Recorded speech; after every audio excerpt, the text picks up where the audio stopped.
अकल्प आयुष्य व्हावे तया कुळा, अकल्प आयुष्य व्हावे तया कुळा, माझी या सकळा हरीच्या दासा, कल्पनेची बाधा न हो कवने काळी, ही संत मंडळी सुखी असो.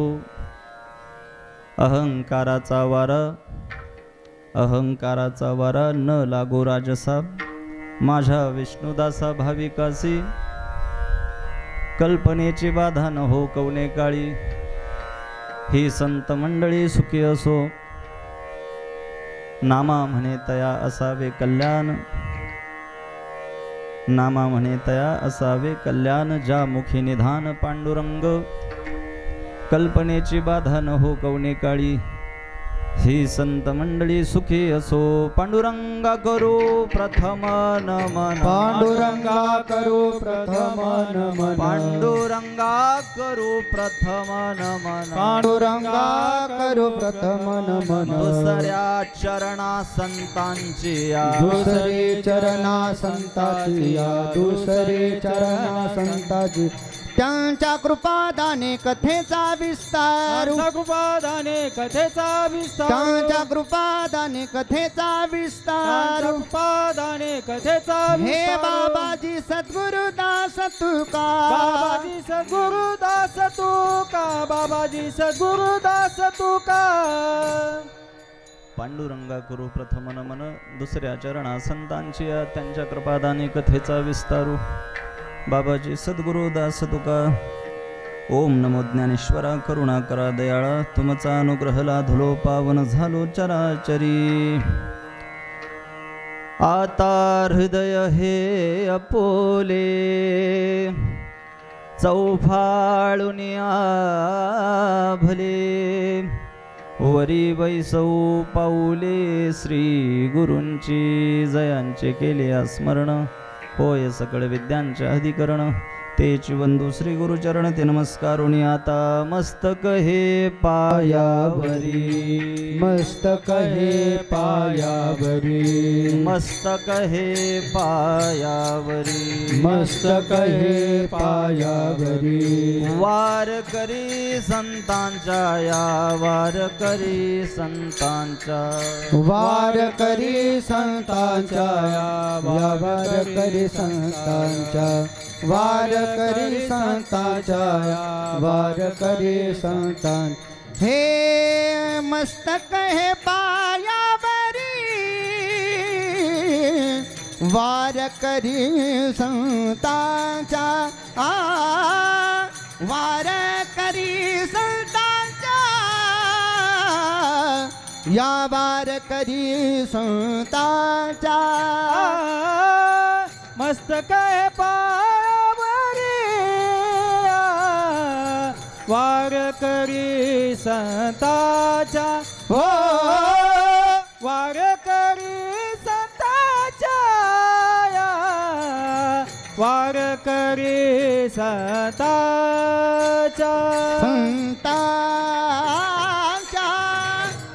मस्तक हे पायावरी, वारकरी संतांच्या या, अकल्प आयुष्य व्हावे तया कुळा, माझी या सकळा हरीच्या दासा, कल्पनेची बाधा न हो कवने काळी, ही संत मंडळी सुखी असो. अहंकाराचा वारा न लागो राजसा, माझ्या विष्णुदासा भाविकासी, कल्पनेची बाधा न हो कवने काळी, ही संत मंडळी सुखी असो. नामा म्हणे तया असावे कल्याण, ज्या मुखी निधान पांडुरंग, कल्पनेची बाधा न हो कवने गाळी, ही संत मंडळी सुखी असो. विठ्ठल विठ्ठल विठ्ठल विठ्ठल विठ्ठल विठ्ठल विठ्ठल विठ्ठल विठ्ठल विठ्ठल विठ्ठल विठ्ठल विठ्ठल विठ्ठल विठ्ठल.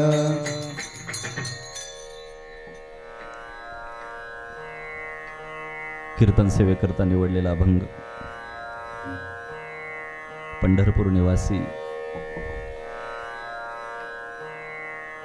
रुक्मिणी प्राणसंजीवन पंढरीश पांडुरंग परमात्म्याचे अत्यंत आवडते आणि जवळचे भक्त, प्रेमवत्सल प्रेमस्वरूप संत श्रेष्ठ नामदेवराय, संत नामदेव महाराजांचा 4 चरणांचा मागणीपर या प्रकरणातला अभंग आजच्या कीर्तन सेवेसाठी तुमच्या समोर ठेवत असताना काहीसा परिचय काहीसा परिहार आणि काहीशा सूचना देणं मला गरजेचं वाटतं. सूचना अशी की मंडपामध्ये भरपूर जागा बसायला अजूनही शिल्लक असताना काही लोकांनी बाहेरून पाठिंबा द्यायचं का ठरवलं हे मला अजूनही कळालं नाही. इकडे तिकडे पाय सोडून बसलेल्यांनी आपण कीर्तन ऐकतो याचं भान ठेवावं. टपरीसमोर दुकानासमोर बसलेल्यांनी आपण ऑर्केस्ट्रा ऐकत नाही आहोत, आपण कीर्तन ऐकतो. आणि या व्यासपीठाची एक गरिमा आहे, एक गांभीर्य आहे. आणि त्यांना अजूनही असं वाटतंय की महाराज आम्हाला बोलत नाही आहेत. उठायचंय आणि इथे समोर येऊन बसायचं. दुसरी सूचना माझ्या तरुण बांधवांना, उठायचंय आणि इथं समोर येऊन बसायचं. पायऱ्यांवर बसायला इथे गौतमी पाटील आलेली नाही. मालक उठा ना, का मेसेज पाठवायचा? इकडे मांडी घालून बस, बस लाजू नका, बस आपल्यासाठीच आहे. तिसरी सूचना, मागे मंदिराच्या पायऱ्यांवर काही जण मोबाईलमध्ये बघतायत. एकतर घरी जावं किंवा इथं मांडी घालून बसावं.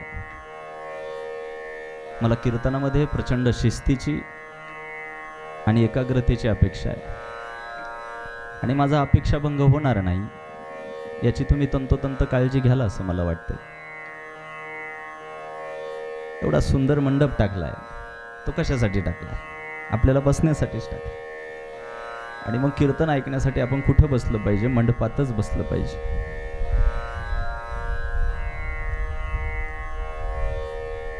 आपल्या तालुक्याला असलेला ऐतिहासिक वारसा अखंड विश्वाला ठाऊक आहे. छत्रपती शिवरायांच्या संबंधानं आणि शिवचरित्राच्या संबंधानं पुरंदर कोणाला माहिती नाही असं म्हणण्याचं काही कारण नाहीच आहे. आणि पुरंदर तालुक्यामध्ये आपल्या सगळ्यांना हवंसं वाटणारं, अत्यंत सर्वांच्या परिचयाचं असणारं आपलं साकुर्डे गाव. साकुर्डे गावचा सालाबादप्रमाणे चालत आलेला हा अखंड हरिनाम सप्ताह, अखंड हरिनाम सप्ताहाचं हे 43वं वर्ष असं मी वाचलं. बरोबर आहे का? आणि 43व्या वर्षामध्ये पदार्पण करत असताना कात टाकून दरवर्षी आता हा सप्ताह एक एक पाऊल कुठेतरी प्रगतीच्या आणि यशाच्या दिशेने वाटचाल करतोय. अखंड हरिनाम सप्ताहाची 43 वर्ष पूर्ण व्हावीत ही काही साधारण गोष्ट नाही. 3 तप पूर्ण होऊन आता 4थ्या तपाकडे वाटचाल आहे. आणि म्हणूनच तो आकडा बघितल्यानंतर, 43 हा अंक बघितल्यानंतर मला असं वाटलं की 43 वर्ष झालेत हे जरा आमच्या कृतीतूनही दिसलं पाहिजे. नुसतं हँडविलवर अंक टाकून नाही चालत. माझ्यासारखा संत साहित्याचा अभ्यासक आणि एक कीर्तनकार जेव्हा तुमच्या गावात येतो तेव्हा सप्ताहाला 43 वर्ष झालेत हे त्याला वाचून नाही, इथल्या माणसांच्या बसण्याच्या आणि एकंदरीत नीटनेटकेपणाच्या व्यवस्थेवर बघून कळालं पाहिजे, या मताचा मी.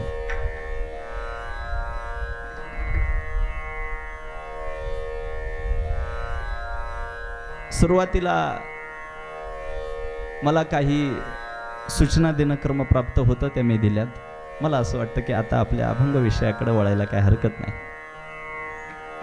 गेल्या काही दिवसांमध्ये आमच्या वारकरी संप्रदायातल्या काही तथाकथित विनोदाचार्यांनी ह्यांचं अधिक रंजन केल्यामुळे ह्या विचारांना वाटू लागले की विनोदी कथा ऐकणं म्हणजेच कीर्तन की काय. त्या आचार्यांची कीव येते आणि ऐकणाऱ्यांची कीव येते. ज्ञानोबा तुकोबरायांनी हे ज्ञानदानाचं जे व्यासपीठ आम्हाला दिलंय, हजारो वर्षांपासून आजही प्रत्येक गावामध्ये, वाडी वस्तीवर जेव्हा लोक मंदिराच्या या पवित्र प्रांगणामध्ये रात्रीच्या 10 वाजता सुद्धा जर मांडी घालून कीर्तन ऐकायला बसत असतील, आग्रहानं इथं येत असतील, तर ही गोष्ट काल परवाची नाहीये. याला परंपरा आहे, याला एक इतिहास आहे, या पदाची एक गरिमा आहे, या व्यासपीठाचं एक गांभीर्य आहे. आणि या व्यासपीठाचं जे गांभीर्य आहे ते ज्ञानदानाचं आहे. आणि त्याच्यामुळे इथं बसलेल्या आजही कोणाला जर वाटत असेल की आजच्या कीर्तनातून आमचं मनोरंजन होईल, तर सर्वात अगोदर मी एक भूमिका स्पष्ट करतो की तुम्ही इथे आलेल्या लोकांचं कुणाचं मनोरंजन होईल की नाही याच्याशी मी बांधील नाही. इथं आलेल्या कोणत्या व्यक्तीची मी करमणूक करू शकेल की नाही याच्याशी सुद्धा मला घेणं देणं नाही. पण हो, इथं आलेल्या प्रत्येक व्यक्तीच्या पदरात मी आज विचारांचंच दान टाकून जाईल, हा माझा वचननामा आहे. मला एका गोष्टीची नितांत कल्पना आहे, मला एका गोष्टीची निश्चित कल्पना आहे की माझ्यासमोर बसलेल्या तुम्हा सगळ्या श्रोत्यांचा वेळ हा अमूल्य आहे. आपल्या आयुष्यातल्या धकाधकीतल्या जीवनाचा इतका अमूल्य आणि मोजका वेळ जर काढून कुणी आग्रही भूमिका घेऊन कीर्तन ऐकायला बसत असेल, 43 वर्ष गावात जर अखंड हरिनाम सप्ताह चालत असेल, तर या श्रोत्यांच्या वेळेची किंमत, या श्रोत्यांच्या वेळेचं मार्दव माझ्यासारख्या वक्त्यानं निश्चित अधोरेखित केलं पाहिजे, या मताने मी बोलतोय. आणि म्हणून सुरुवातीला प्रस्तावनेमध्ये काहीसा वेळ मी या सूचनांमध्ये घालवला, जेणेकरून पुढील आपल्या वैचारिक मंथनाचं आणि अभंग चिंतनाचं गांभीर्य हे तितकंच राहावं. विठ्ठल विठ्ठल विठ्ठल विठ्ठल विठ्ठल विठ्ठल विठ्ठल विठ्ठल विठ्ठल विठ्ठल. अनेकदा आपल्या लोकांना थोडासा गैरसमज असा होतो की 43 वर्ष झालेत म्हणजे आमच्या गावातल्या लोकांना फार परमार्थ कळायला लागलाय असं वाटेल. कदाचित माझ्या उजव्या बाजूला बसलेल्या महिला असतील, माझ्या डाव्या बाजूला बसलेली ही सगळी कारभारी मंडळी असतील, एखाद्याला असा चुकीचा आविर्भाव मनामध्ये येऊ शकतो की 43 वर्ष झालेत म्हणजे आम्हाला बऱ्यापैकी परमार्थ जमायला लागलाय. तुमचा हा भ्रम किती वरपांगी आहे, किती चुकीचा आहे हे सिद्ध करण्यासाठी मला फक्त तुमच्याकडून एका प्रश्नाचं उत्तर पाहिजे. आपला परमार्थ किती वरवरचा आहे हे मी तुमच्या तोंडूनच कबूल करतो. मी माझा कोणतं वैयक्तिक मत तुमच्यावर लादत नाही, किंबहुना तशी परवानगी मला ही गादी देत नाही. मला एका प्रश्नाचं उत्तर द्या. आज अखंड हरिनाम सप्ताहाचं 43वं वर्ष आहे, बरोबर? आज सप्ताहाच्या कीर्तनाचा कितवा दिवस आहे? 7वा दिवस. काल जे कोणते महाराज होते, जे कोणते कीर्तनकार होते, द्या मला पटकन उत्तर. जेवढी मंडळी काल कीर्तनाला होती, कालच्या महाराजांनी कीर्तनासाठी कोणता अभंग निवडला होता? बरं, मी जरा जास्त अवघड विचारलं असं वाटतंय, जरा सोपं विचारतो. काल जेवायला काय होतं?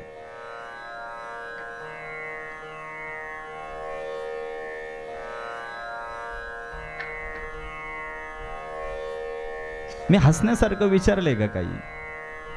आता काल जेवायला काय होतं, तुम्ही काल काय जेवलात हे तुम्हाला माहिती आहे, पण तुम्ही सांगणार नाही, कारण तुम्हाला माहिती आहे तेवढं सांगितलं की पितळ उघडं पडतंय.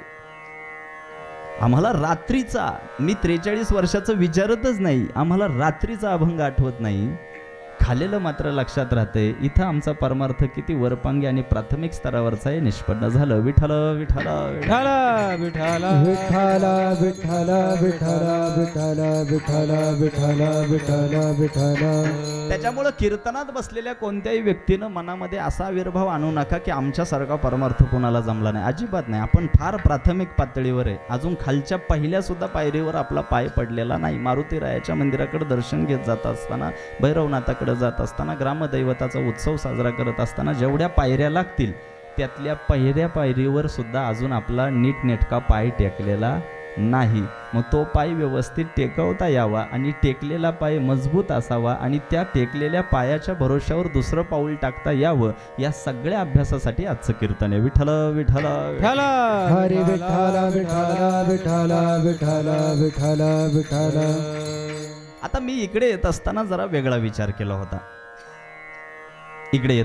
मी जरा वेगळा विचार केला होता. जगद्गुरु तुकाराम महाराजांच्या मातीतला माझा जन्म असल्या कारणानं, देहूच्या पंचकृषीतलं माझं गाव असल्या कारणानं, तुकोबरायांच्या साहित्यावर विशेष माझं प्रेम आणि विशेष माझा अभ्यास सुरू असल्या कारणानं तुकोबरायांच्या संबंधानंच जरा मी महत्त्वाचा विषय मांडणार होतो. पण इथे आल्यानंतर जेव्हा आता आमच्या अजितदादांना मी पत्रिका कार्यक्रमाची मागितली आणि त्यांनी माझ्यासमोर ते हँडबिल ठेवलं आणि मी दिवस मोजले आणि मला कळालं की आजचा 7वा दिवस आहे, उद्या काल्याच्या कीर्तनानं सांगता होणार आहे. तर याचा अर्थ काल्याच्या आदल्या रात्रीचं कीर्तन हे जागराचं असतं आणि वारकरी कीर्तन परंपरा, वारकरी संप्रदायाची जी काही नियमावली आहे, वारकरी कीर्तन परंपरा आपल्याला असं सांगते की काल्याच्या आदल्या रात्रीचा अभंग हा मागणीपर प्रकरणातला असावा. आणि तत्संबंधानं मला माझा विचार बदलावा लागला. पण तरीसुद्धा नामदेवरायांचा जो अभंग आत्ता मी तुमच्यासमोर ठेवला आहे, या उत्कृष्ट गायनाचार्यांनी जो त्यांच्या स्वरामधून अभंग आळवला, तो अभंग 4 चरणाचा आहे आणि मागणीपर प्रकरणातला आहे. मागणीपर प्रकरणातला म्हणजे काय? गेले 6 दिवस तुम्ही जो गावामध्ये यज्ञ केलेला आहे, ज्ञानेश्वरी पारायण असेल, कीर्तन असेल, प्रवचन असेल, हा टाळांचा जो गुंजारव तुमच्या कानावर पडला, लावणी मृदंग श्रुते टाळ घोष, हा सगळा जो हरिनामाचा जागर 6 दिवस गेले झालं तुमच्या गावामध्ये चालू आहे, या 6 दिवसाच्या वाघयज्ञाचं, या 6 दिवसाच्या नामयज्ञाचं फळ आणि प्रसाद मागण्याचा आजचा दिवस आहे. विठ्ठल विठ्ठल विठ्ठल. हरी विठ्ठल विठ्ठल विठ्ठल विठ्ठल. आता वारकरी संप्रदायाशी संबंधित जर इथं कोणी बसला असेल तर त्याला वाटेल चैतन्य महाराज आजपर्यंत वारकरी संप्रदायातल्या जुन्या जाणत्या संतांनी साधू महात्म्यांनी सांगितलंय की परमार्थ करायचा पण देवाकडे काही मागायचं नाही मागायचं. जो उत्कृष्ट जाणकार पारमार्थिक आहे त्याला एक गोष्ट चांगली माहिती असते की आपल्याला मागण्याचा अधिकार, कर्मण्येवाधिकार असते मा फलेषु कदाचन. काय श्रीकृष्णाने सांगितलं गीतेमध्ये, तुला कर्म करण्याचा अधिकार आहे पण कदाचित फळ मागण्याची तुला इच्छा होईल पण तसं होऊ देऊ नकोस. फळ मागायचं नाही. परमार्थ किंबहुना वारकरी परंपरा किंबहुना ही कीर्तन परंपरा सुद्धा आम्हाला आजपर्यंत काय सांगत आले, परमार्थ करायचा, भक्ती करायची पण देवाकडे कधी काय मागायचं नाही. मग आता आज थोडासा विरोधाभास असा आहे की जर परमार्थिक तत्वावर आणि वारकरी कीर्तन परंपरेवर विश्वास ठेवला तर आतापर्यंत आम्हाला असं शिकवलं गेलंय की देवाकडे काही मागायचं नाही. पण विरोधाभास असा आहे की आजच्या अभंगामध्ये नामदेवरायांनी देवाकडं फक्त मागितलंय आणि फक्त मागण्याचंच काम केलंय पूर्ण अभंगामध्ये. चारही चरणामध्ये वेगवेगळ्या चरणाच्या संबंधानं चारही चरणामध्ये काही गोष्टी आम्हाला मागितलेल्या दिसतात. मग आम्हाला आता थोडासा असा अभ्यासानं विचार करावा लागेल की वारकरी संप्रदाय असेल किंवा पारमार्थिक क्षेत्रात असेल देवाकडं मागण्याच्या संबंधानं कधीही आम्हाला काही बोर्ड दाखवलेलं नाही. तरी सुद्धा नामदेव महाराज का बरं मागतात याचं कारण आहे पहिलं कारण असं आहे की नामदेवराय संत आहेत आणि संत स्वतःसाठी कधी काही मागत नाही, हे पहिलं कारण. आणि दुसरं कारण, देवाकडं मागायला आम्ही जाऊ यात नवल नाही पण देवाकडं काय मागावं याचा आदर्श घालणारा आजचा अभंग आहे. विठ्ठल विठ्ठल विठ्ठल विठ्ठल विठ्ठल विठ्ठल विठ्ठल विठ्ठल. डोळ्यासमोर चित्र आणा. नामदेवरायांनी सकाळी देवाची पूजा केली. पंढरपूरच्या विठ्ठल मंदिरात नामदेवराय गेले, देवाची पूजा केली आणि देवपूजा झाल्यानंतर प्रसाद ठेवला आणि प्रसाद ठेवल्यानंतर देवाने प्रसाद ग्रहण केला. नामदेवराय वळाले आणि पाठमोरे होऊन घराकडे निघाल्यानंतर अचानक देवाला थोडीशी लहर आली आणि देवाला असं वाटलं की नामदेवरायांचं आपल्यावरचं प्रेम कमी झालंय की काय हे एकदा तपासून बघावं. मग देवाने आवाज दिला, नामदेवराय कधीच काही माझ्याकडं मागत नाही. नामदेवराय हसले, म्हणले देवा आम्ही मागणाऱ्यातले नाही रे, आम्ही देणाऱ्यातले. आम्ही मागणाऱ्यातले नाही, मागणारे बाकीचे. मुलीला चांगलं सासर मिळू दे, मुलाला चांगली नोकरी लागू दे, कांद्याला हमी भाव मिळू दे, म्हातारपणात खर्चायला पैसा शिल्लक राहू दे, ही सगळी मागणारी जमात वेगळी. नामदेवराय म्हणले आम्ही मागणारे नाही. एक गोष्ट लक्षात घ्या, देव नामदेवरायांना विचारतोय काहीतरी मागा. कोण विचारतोय? गावचा माजी सरपंच नाही, विश्वाचा जनिता, साक्षात जगाचा मालक नामदेवरायांकडे म्हणतोय माझ्याकडे काहीतरी मागा. याचं कारण काय माहिती का?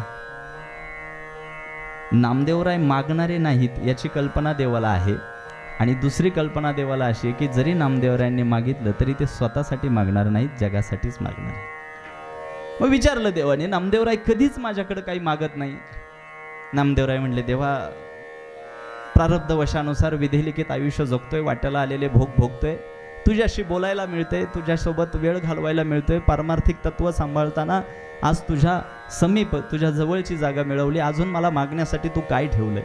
पण आज जरा देवाचा मूड चांगला होता, देवाने राहून नामदेवरायांना आग्रह धरला, नामदेवराय अहो काहीतरी मागा ना.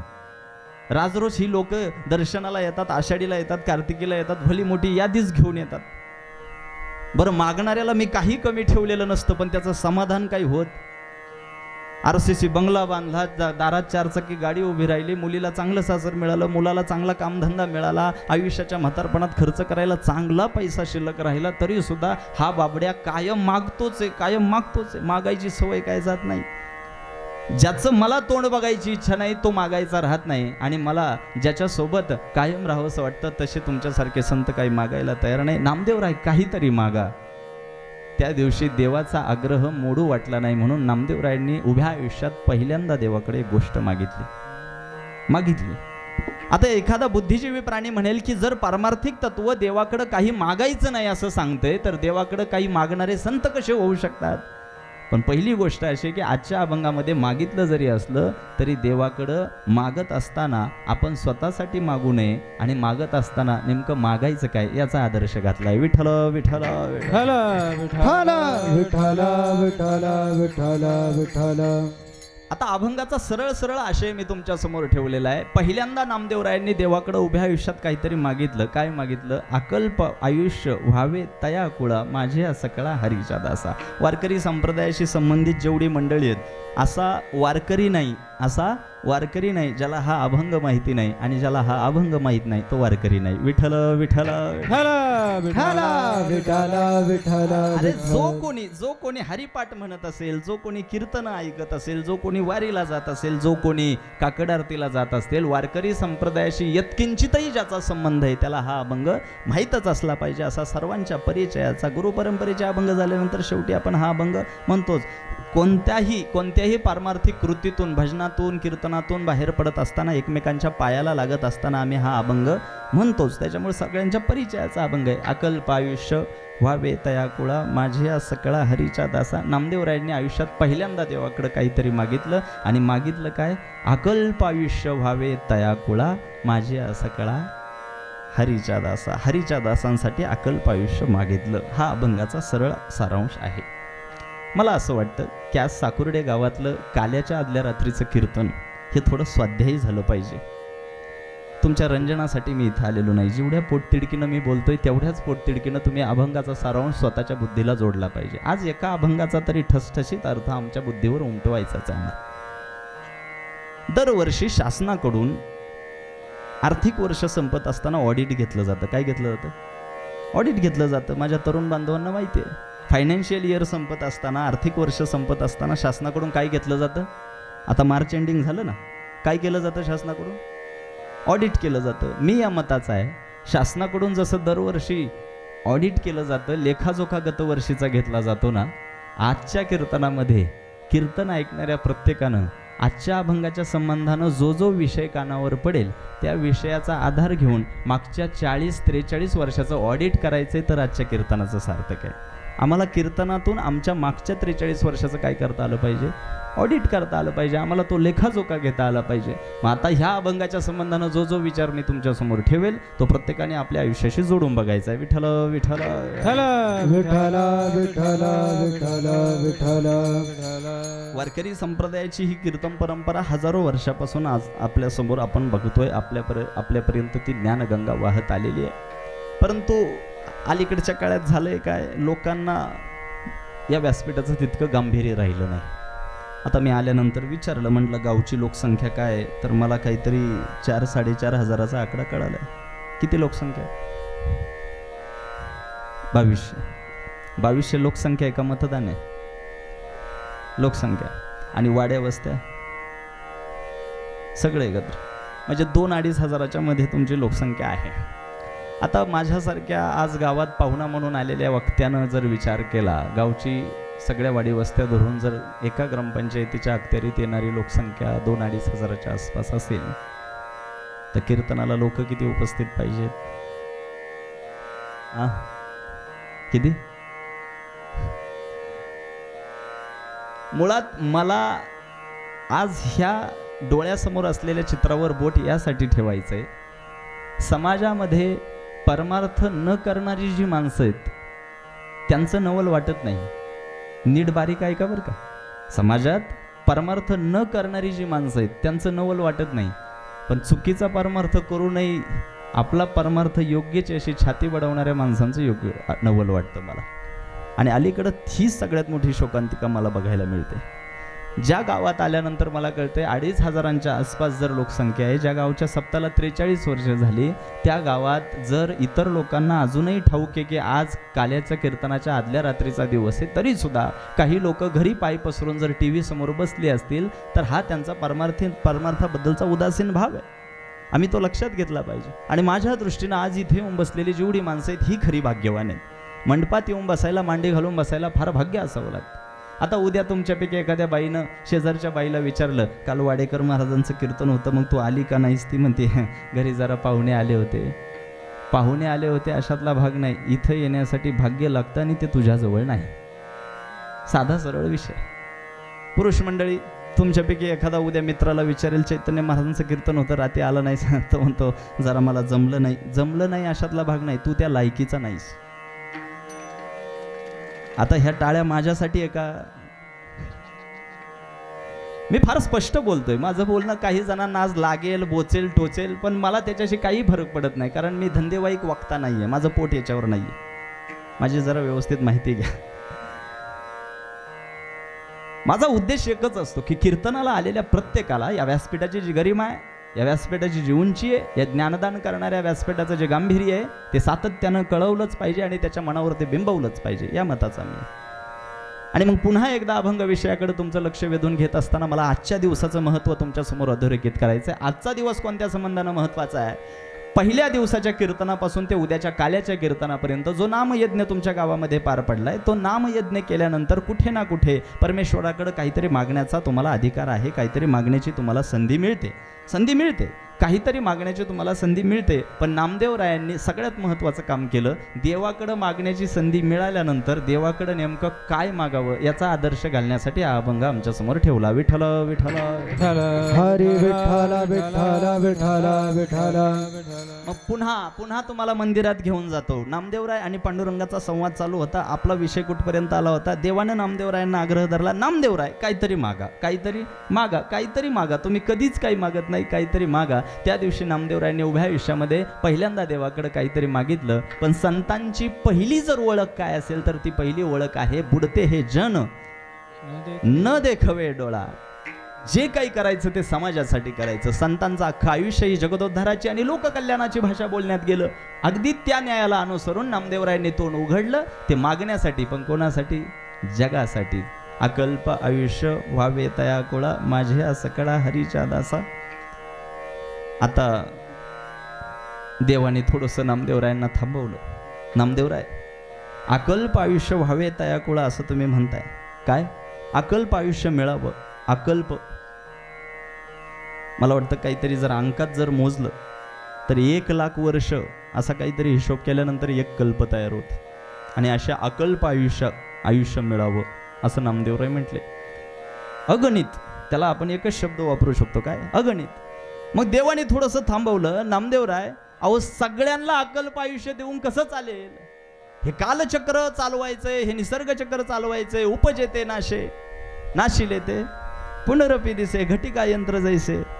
हे राहाड गाडग्यासारखं चक्र चालू ठेवावं लागणार आहे. जर सगळ्याच लोकांना अकल्प आयुष्य दिलं, थोडं क्षमा मागून बोलू का? काही लोक या जगातून वेळेवर चाललेत म्हणून तरी हे जग व्यवस्थित चालले. काही लोक जाणंही गरजेचं आहे, काही लोकांचं इथं राहणंही गरजेचं आहे. हा समतोल गरजेचा आहे. देवानं थोडं सावध केलं. नामदेवराय, अहो हे कसलं मागणं मागताय? आयुष्यात पहिल्यांदा तुम्ही काहीतरी मागायला लागले आणि तोंड उघडलं, ते अकल्प आयुष्य मागायला लागले. सगळ्यांना अकल्प आयुष्य देऊन जमणार? सरसकट योजना नाहीये ती, काय लाडकी बहीण आहे का? असं नाही करून चालणार. सगळ्यांना अकल्प आयुष्य नाही देता येणार. आणि मग नामदेवरायांनी आपल्या मागण्यामध्ये एक दुरुस्ती केली. तिथे तया शब्द घातला. अकल्प आयुष्य व्हावे तया कुळा, त्याच्या कुळाला, सगळ्यांना नाही. मग पांडुरंगाने विचारलं, नामदेवराय कोणाच्या कुळाला अकल्प आयुष्य मिळावं? अभंगाच्या पहिल्या चरणामध्ये आम्हाला अकल्प आयुष्य व्हावे तया कुळा, अकल्प आयुष्य व्हावे तया कुळा. हे अकल्प आयुष्य व्हावे तया कुळा, अकल्प आयुष्य व्हावे तया कुळा, अकल्प आयुष्य व्हावे तया कुळा, अकल्प आयुष्य व्हावे तया कुळा. अकल्प आयुष्य व्हावे तया कुळा, हो अकल्प आयुष्य भावे तया कुळा माझी सकळ हरीच्या दासा माझी सकळ हरीच्या दासा माझी सकळ हरीच्या दासा माझी सकळ हरीच्या दासा माझी सकळ हरीच्या दासा माझी सकळ हरीच्या दासा माझी सकळ हरीच्या दासा माझी सकळ हरीच्या दासा कल्पनेची बाधा न हो कोणे काळी कल्पनेची बाधा न हो कोणे कल्पनेची बाधा हो न हो कबने काळी हो कल्पनेची बाधा हो न हो कबने काळी कबने काळी एकदा टाळ्या वाजवाय सगळ्यांसाठी. गायन फार सुंदर आहे, फक्त चित्रपटाच्या चाली टाळा. तुकोबरायांच्या भूमीतून मी आलोय, थोडंसं मला ते खटकतं. नामदेवरायांनी देवाकडं मागण्यासाठी तोंड उघडलं आणि सगळ्यात पहिलं मागितलं अकल्प आयुष्य. काय मागितलं? अकल्प आयुष्य. मग देवाने थोडंसं थांबवलं. नामदेवराय तुम्हाला मागा म्हटल्यावर तुम्ही तर मोकळे सुटले बो.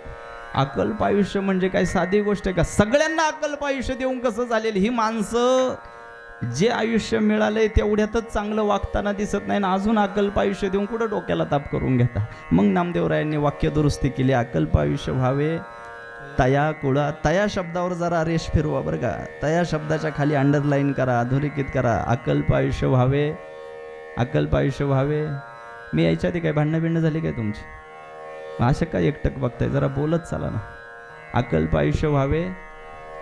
अभंगांचे शब्द आपण असे जिभेवर रेंगाळले ना, गिरवले ना, तर साक्षात सरस्वतीचा आपल्यावर आशीर्वाद आहे, अशा प्रकारचा आविर्भाव त्या ठिकाणी निर्माण होतो. त्याच्यामुळे अभंगांचे शब्द गिरवत राहायचं.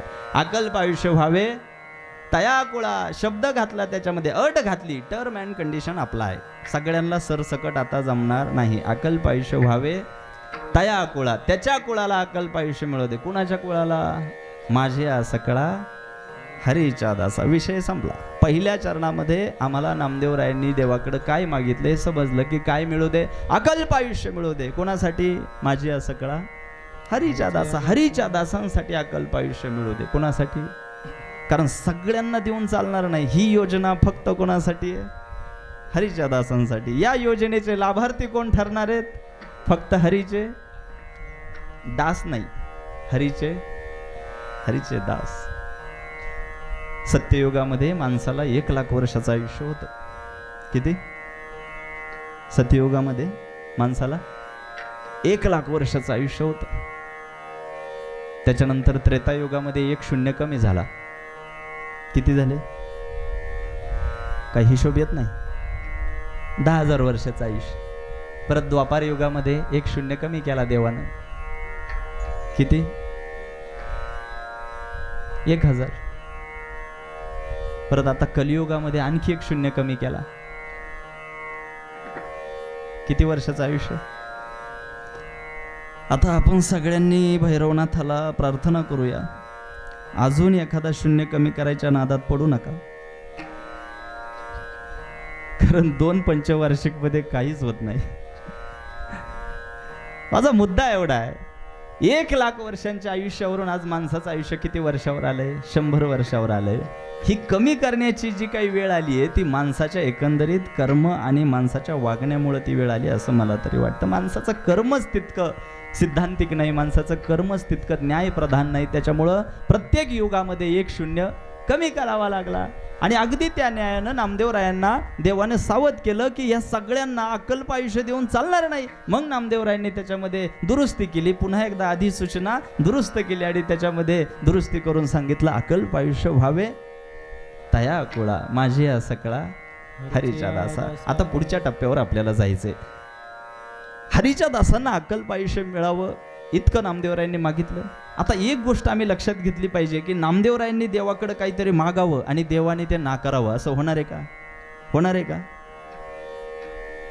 तालुक्याच्या आमदाराचा सगळ्यात जवळचा कार्यकर्ता जर आमदाराकडे काही मागत असेल तर मिळाल्याशिवाय राहील का?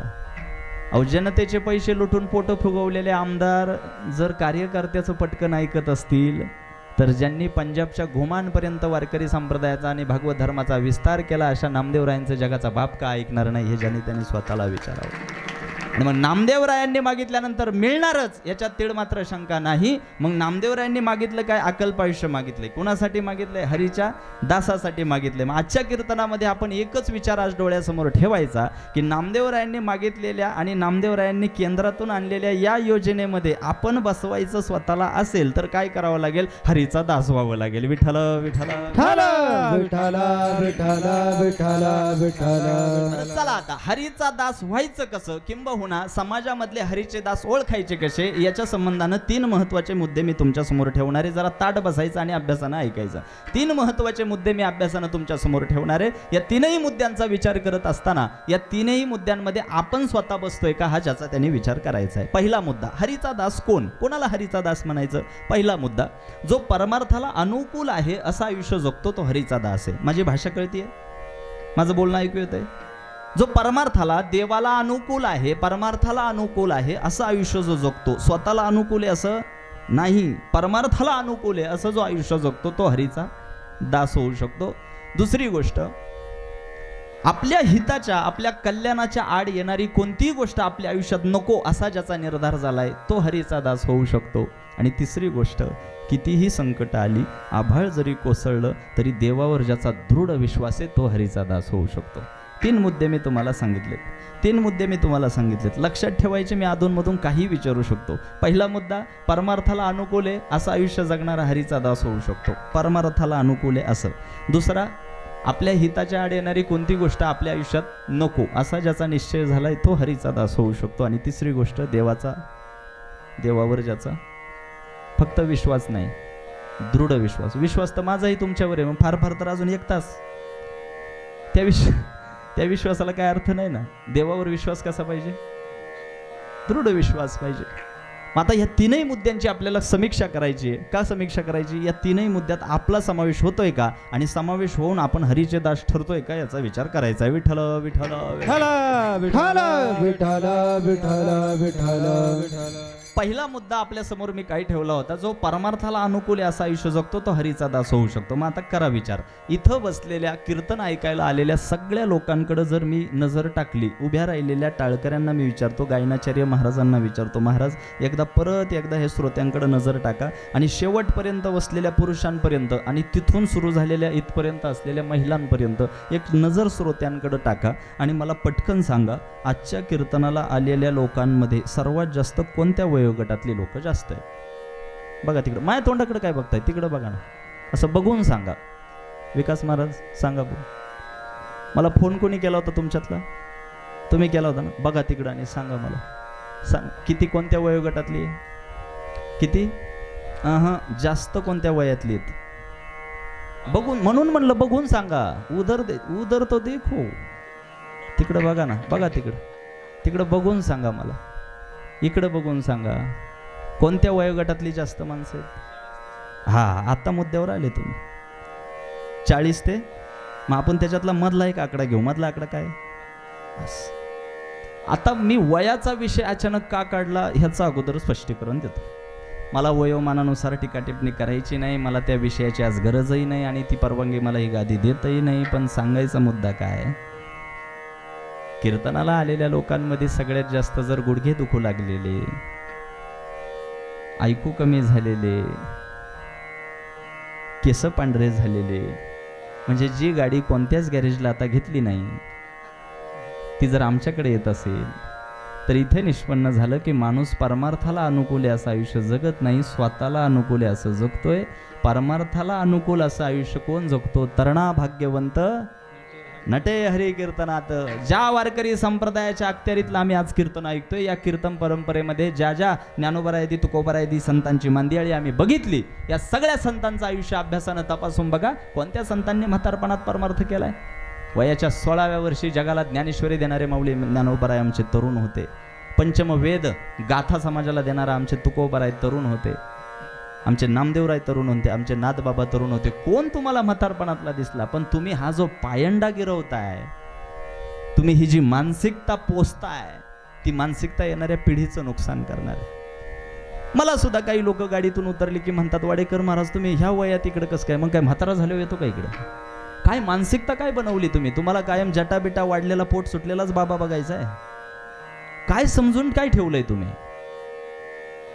मला इतकी तिखट प्रतिक्रिया देण्याची वेळ आज आली, याचं कारण असं आहे की काही मंडळींनी फक्त म्हातारपणातच परमार्थ करण्याचा अट्टहास धरला. त्याच्यामुळे परिणाम असा झाला की आमच्या तरुण पिढीला वाटायला लागलं परमार्थ कधी करायचा आहे. तुम्ही पायंडा पाडताय ना, एका पिढीचं नुकसान करताय तुम्ही. त्याच्यामुळे या सामाजिक जाणीवेसह माझा मी पहिल्या मुद्द्याचा विषय पूर्ण करतो. जर स्वतःला अनुकूल असेल असं आयुष्य तुम्ही जगताय, परमार्थाला अनुकूल आहे असं आयुष्य तुम्ही जगत नाही, तर पहिल्या मुद्द्याच्या संदर्भानं आपण हरीचे दास ठर नाही. मुद्दा क्रमांक 2, आपल्या हिताच्या आपल्या कल्याणाच्या आड येणारी कोणती गोष्ट आपल्या आयुष्यात नको असा ज्याचा निर्धार झालाय तो हरीचा दास होऊ शकतो. का हरीच्या दासाचा विचार चाललाय? कारण नामदेवरायांनी आयुष्य कोणासाठी मागितलंय? हरीच्या दासांसाठी. आम्हाला त्या योजनेत बसायचं म्हणल्यावर हरीच्या दासाची व्याख्या समजून घेतली पाहिजे. मग आता दुसऱ्या मुद्द्याचं जर बोलायचं झालं, आज कीर्तनाला आलेली जेवढी लोक आहेत, मला तुम्ही प्रत्येकाने एका भाबड्या प्रश्नाचं उत्तर द्या. कीर्तन संपल्यानंतर घरी जात असताना, आपापल्या घरी जात असताना, आज तुमच्यापैकी एखाद्याला जर पायाखाली 500 रुपयाची कोरी करकरीत नोट सापडली आणि ती नोट उचलल्यानंतर तुम्हाला कळालं की अजून त्याच्या आतमध्ये आणखी एक 500 रुपयाची नोट आहे, ती उघडल्यानंतर कळालं आणखी एक 500ची नोट आहे, असे 1500 रुपये म्हणजे 1 महिन्याचा हप्ता आयता मिळाला आहे, असं जेव्हा तुमच्या लक्षात येईल, मला सांगा तुमच्यापैकी किती जणी अशा आहेत ज्या मंडपात आणून देतील आणि म्हणतील ज्याचे त्याला द्या, आणि किती जणी अशा आहेत घरी घेऊन जातील? तुम्ही हसताय, म्हणजे तुमचा जाम विश्वास दिसतोय यांच्यावर. अहो मी तर 1500च सांगितलं, इथं 100ची घावली तरी आणून देणार नाही कोणी. हा झाला आपल्या पायरीवरचा विषय. पण विरोधाभास असा आहे, ज्या संतांचे गोडवे आम्ही कीर्तनात गातो, ज्या संतांच्या अभंगांवर विचार आम्ही कीर्तनात करतो, त्या संतांचा जर दाखला द्यायचा झाला तर अभ्यासानं मी जगद्गुरु तुकोबारायांच्या बाबतीतलं उदाहरण देईल. 8वा काळ 16व्या शतकातला, ज्यांनी मराठी रयतेला, मराठा साम्राज्याला स्वराज्य दिलं, अशा छत्रपती शिवाजी महाराजांच्या इतिहासामध्ये एक सोनेरी अक्षरातलं नाव आहे, अशा पुरंदर तालुक्यामध्ये मी बोलतोय. आणि या पुरंदर तालुक्यातल्या लोकांना छत्रपती शिवाजी महाराजांचा आणि तुकोबारायांचा काळ एकच होता, हे नव्यानं सांगण्याची गरज नाही. छत्रपती शिवाजी महाराजांना एक दिवशी लक्षात आलं की आपल्या स्वराज्यामध्ये जगद्गुरु तुकाराम महाराजांसारखं एक साधुत्वाच्या आणि परमार्थाच्या धर्तीवरचं अनमोल रत्न आहे, आणि त्या जगद्गुरु तुकाराम महाराजांचा आज एक राजा म्हणून आपण सन्मान करणं क्रमप्राप्त आहे. त्या दिवशी छत्रपती शिवाजी महाराजांनी तुकोबारायांना नजराणा पाठवला. जडजीवाईर, हिरे माणिक आणि सगळं जे काही सोनं नाणं आहे तो नजराणा तुकोबारायांना पाठवला. छत्रपती शिवाजी महाराजांचे मावळे तो नजराणा घेऊन तुकाराम महाराजांच्या घरी पोहोचले. तुकोबाराय विना गळ्यात घालून नेमकंच भामचंद्राकडे भंडाऱ्याकडे भजनासाठी निघाले होते. घराच्या बाहेर पाऊल टाकलं, तेवढ्यात मावळे नजराणा घेऊन आले. तुकोबारायांनी विचारलं हे काय आणलं? तेव्हा मावळ्यांनी सांगितलं, महाराज छत्रपती शिवाजीराजांनी तुमच्यासाठी मदत म्हणून नजराणा पाठवला. त्यावेळी जगद्गुरु तुकोबारायांनी समोर असलेल्या त्या सगळ्या जडजवाहीर, हिरे माणिके त्या नजराण्याकडे बघितलं. मला इथं बसलेल्या सगळ्यांनी पटकन एका गोष्टीचं उत्तर द्यायचं की जगद्गुरु तुकाराम महाराजांनी त्या नजराण्यातलं काय काय काढून घेतलं? असं कसं? परत एकदा विचार करून सांगा, काय काय काढून घेतलं? बाबा तुम्ही जरा जुनी खोड आहे म्हणून तुम्ही सांगा. काहीच नाही. 5-10 तोळं, अहो लाखावर गेलंय आता. काहीच नाही, काहीच काढून नाही घेतलं. तुम्हाला काय वाटतं? काहीच नाही. 5-10 तोळं, काहीच नाही. अहो डिझेल पुरतं तरी काहीच नाही. आता मला ह्या मुद्द्यातून काय निष्पन्न करायचंय ते मी करीनच, पण तुमच्या उत्तरातून एक मला विश्वास मिळालाय, तो मी आधी सांगून जातो. मला एक गोष्ट सांगा, एका प्रश्नाचं मी तुम्हाला उत्तर मागितलं आणि तुम्ही सगळ्यांनी खात्रीनं एकच समान उत्तर मला दिलं. ज्या गोष्टीचं मी तुम्हाला उत्तर मागितलं ही गोष्ट घडली कधी? 16व्या शतकामध्ये, म्हणजे आजपासून जवळपास 450 वर्षापूर्वी. कधी? ही घटना कधीची आहे? जवळपास 450 वर्षापूर्वीची. मला एका गोष्टीचं उत्तर द्या, तुम्ही जेवढी मंडळी आता उत्तर देत होती, जेवढी मंडळी सांगत होती की तुकाराम महाराजांनी काहीच काढून घेतलं नाही, तुम्ही त्या दिवशी तिथं हजर होते का? जेवढी मंडळी आता उच्च नाकानं मला उत्तर देत होती तेवढी सगळी तिथं 450 वर्षापूर्वी हजर होती का? 450 पूर्वी घडलेल्या त्या घटनेमध्ये जगद्गुरु तुकाराम महाराजांनी नजराण्यातलं काहीच काढून घेतलं नव्हतं. हे उत्तर आज 450 वर्षानंतर सुद्धा अखंड हरिनाम सप्ताह सुरू असताना साकुर्डे गावातली लोक सुद्धा वाडेकर महाराजांना म्हणतात की तुकाराम महाराजांनी काहीच काढून घेतलं नव्हतं. 450 वर्षानंतर सुद्धा तुकाराम महाराजांबद्दलचा हा विश्वास त्यांच्या परमार्थाचा विजय. दुसरा विजय त्यांचा सांगण्याची गरजच नाही. 450 वर्षानंतर सुद्धा साकुर्डे गावातला माणूस रात्रीच्या जवळपास 10:30 वाजता सांगतोय की तुकाराम महाराजांनी काहीही काढून घेतलं नव्हतं. हा त्यांच्याबद्दलचा विश्वास आणि त्यांच्या परमार्थाबद्दलची जी विश्वासार्हता आहे, हा त्यांच्या परमार्थाचा आयुष्याचा विजय. मला सांगायचंय काय, ज्या धनाचा माझ्या आयुष्याशी तिळमात्र संबंध नाही, ज्या धनावर माझा जन्मता अधिकार नाही, किंबहुना माझ्या परमार्थाच्या आड येणारी ही गोष्ट मला माझ्या आयुष्यात नको, असा ज्यांचा निर्धार झाला ते हरीचे दास ठरले. आम्हाला 1500 रुपये परत करता येत नाही. छत्रपती शिवाजी महाराजांचा नजराणा परत पाठवला. कुणाचा नजराणा परत पाठवला? फक्त नजराणा परत पाठवला यामध्ये नवल नाही, पाठवलाय कुणाचा परत? तालुक्याच्या आमदारानं दिवाळीला मिठाई पाठवली तर कार्यकर्ता ढोल वाजवित येतो. काय पाठवलंय आणि किती पाठवलंय? अख्ख्या जगाला ज्यांच्या कर्तृत्वाचा हेवा वाटावा अशा छत्रपती शिवाजी महाराजांनी, जाणता राजा असणाऱ्या छत्रपती शिवाजी महाराजांनी नजराणा पाठवून सुद्धा ढुंकूनही त्याच्याकडे बघितलं नाही. देवट्या छत्री घोडे हे तो बऱ्यात न पडे, आम्ही तेने सुखी म्हणा विठ्ठल विठ्ठल मुखी, तुमचे येर वित्त धन ते मज मृत्युके समान. छत्रपती शिवाजी महाराजांचा सुद्धा नजराणा परत पाठ. मला तुम्हाला कथा गोष्टीत रमवायचं नाहीये. माझा सिद्धांत काय, माझ्या कल्याणाच्या आणि परमार्थाच्या आड येणारी गोष्ट माझ्या आयुष्यात नको, असा ज्याचा निश्चय झालाय तो हरीचा दास आहे. आणि तत्संबंधानं आज आपलाही त्या दुसऱ्या मुद्द्यामध्ये समावेश झालेला नाही. विठ्ठल विठ्ठल विठ्ठल विठ्ठल. मुद्दा क्रमांक 3, कितीही संकट आली तरी देवावर ज्याचा, बोला पटकन, देवावर ज्याचा फक्त विश्वास नाही, देवावर ज्याचा दृढ विश्वास. असा अभ्यास करून घ्या स्वतःचा. देवावर ज्याचा दृढ विश्वास आहे. आता परत मला एका प्रश्नाचं उत्तर द्या, जरा तुमच्या डोक्याला चाबी देतो. आज इथं कीर्तन चालू असताना जवळपास शेकडो माणसं माझ्यासमोर बसलेली आहेत. लांबपर्यंत बसलेली दिसत आहेत, इकडे बसलेली दिसत आहेत, इकडे बसलेली दिसत आहेत. मारुतीरायांच्या, साक्षात हनुमंतरायांच्या, मारुतीरायांचंच मंदिर आहे ना, मारुतीरायांच्या मंदिराच्या समोर पवित्र प्रांगणामध्ये आपलं कीर्तन चालू आहे. जिथे बजरंग बली आहेत तिथं काय अडचण येण्याचं, संकट येण्याचं काय कारण नाही. संकट मोचन आहेत. पण एक कल्पना करा, संकट तर येणारच नाही, फक्त कल्पना करा. कल्पना करायला काही खर्च येत नाही. फक्त कल्पना करा, आता वाडेकर महाराजांचं कीर्तन चालू आहे, सगळी मन लावून ऐकतायत आणि नामदेवरायांच्या अभंगाचा विचार चालू आहे. फक्त कल्पना करा, फक्त कल्पना करा, आत्ता कीर्तन चालू असताना जर इथं भूकंप आला, कल्पना करा, घाबरू नका, फक्त कल्पना करा, आत्ता कीर्तन चालू असताना इथं जर भूकंप आला आणि अशी मधोमध जर जमीन फाटली, फक्त कल्पना करा, तुमच्यापैकी किती जण बसून राहतील आणि किती जण, अहो तुमचं काय पहिली महाराज मंडळीच गाडीत बसतील जाऊन, परवापासून दुसराच हप्ता असेल. फक्त कल्पना करा, फक्त कल्पना करा, एखादं संकट आल्यानंतर तुमच्यापैकी आहे का असा कोणी, वाडेकर महाराज अहो जमीन फाटू द्या, नाही तर आभाळ कोसळू द्या, देवावर आमचा दृढ विश्वास आहे, आम्ही इथून उठणार नाही, आहे का कोणी असा? गेल्या 4-5 वर्षापूर्वी निसर्गानं आम्हाला एक चित्रपट दाखवला. चांगलं लक्षात आहे तुमच्या? काय नाव त्या चित्रपटाचं? कोरोना. मला गेल्या काही दिवसांपासून राहून असं वाटतं, बघा माझं वैयक्तिक मत आहे, पटलं तर घ्या महाराज, मला असं राहून वाटतं की 5-10 वर्षातून अधूनमधून तो कोरोना आलाच पाहिजे. वैयक्तिक मत आहे माझं, पटलं तर घ्या. उगाच एखाद्याच्या छातीत कळ आली मी जबाबदार नाही. पटलं तर घ्या. मी त्याची मीमांसा करतो ना. मला असं का वाटतं, मला असं वाटतं की अधूनमधून 5-10 वर्षातून तो कोरोना येत राहिला तर माणसं जरा अशा रिकाम्या जागा भरा ना. तुम्ही माणसं जरा, माणसाला माणसं भेटतील, अजून माणसं जरा माणसासारखं वागतील. अजून माणसं जरा, तुम्ही का मुख गिळून गप्प बसले? का धरून आणले तुम्हाला कोणी? काय वाटतं तुम्हाला? कोरोना येत राहिला तर माणसं जरा फक्त कल्पना करा. काही जणांच्या कपाळावर आठ्या आल्यात कोरोनाचं नाव ऐकून. कल्पना करा फक्त, काही होत नाही, फक्त कल्पना करा. काय होईल कोरोना येत राहिलं तर? माणसं जरा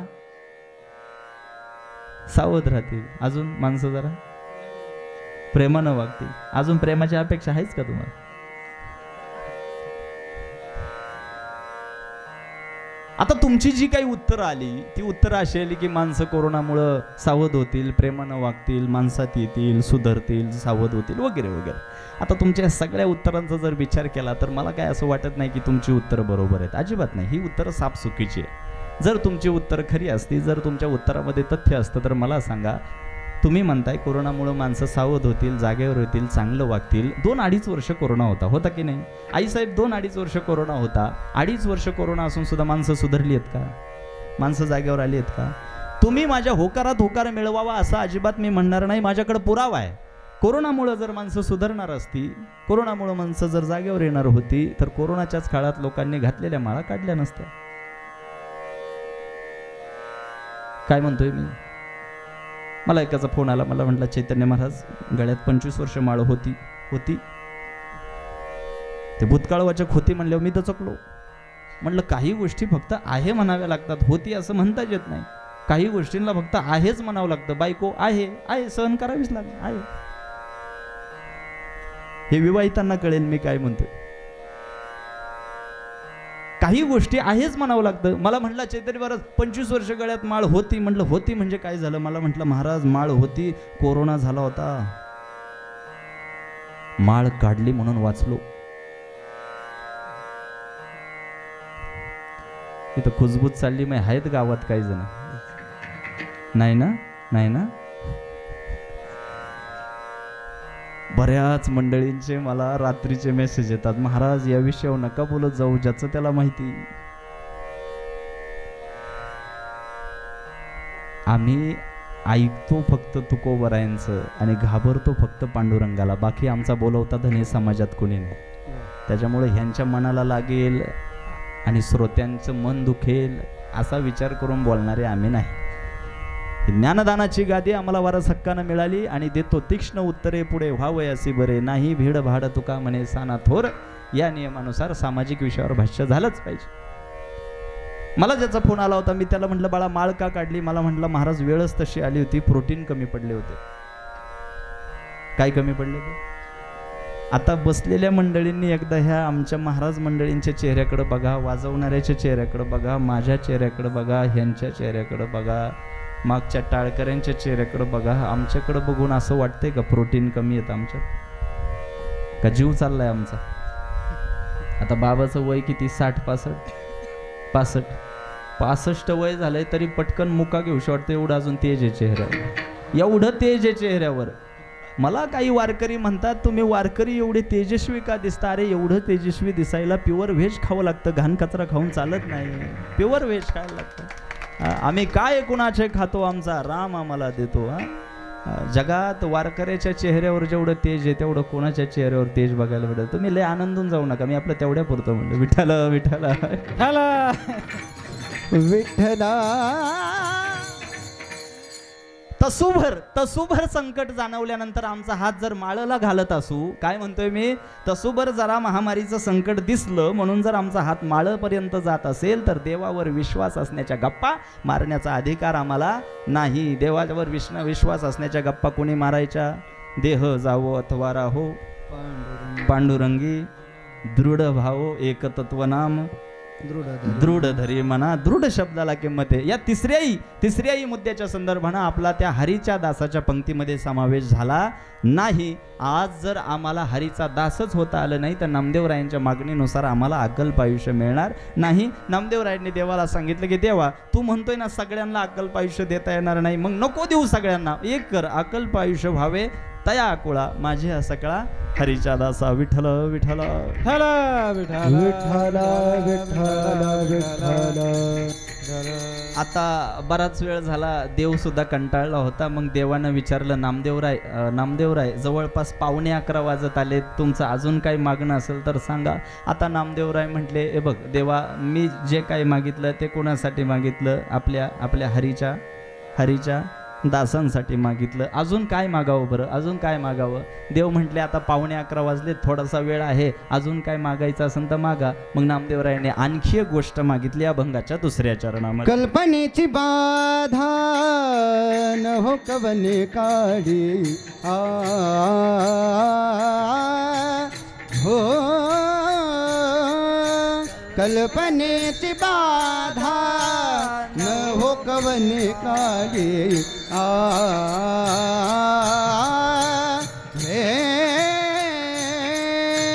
कल्पनेची बाधा आवाज द्या, आवाज. काळी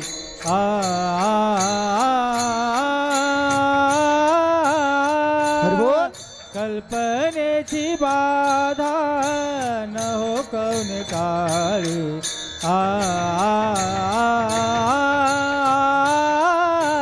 ही संत मंडळी सुखी असो, ही संत मंडळी सुखी असो, ही संत मंडळी सुखी असो, ही संत मंडळी सुखी असो. कल्पनेची बाधा न हो कवने काढी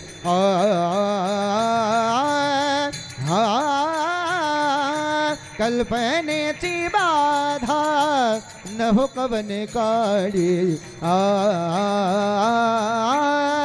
रे,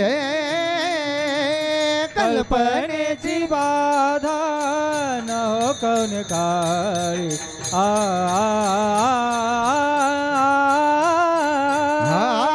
कल्पनेची बाधा न हो कौन काळी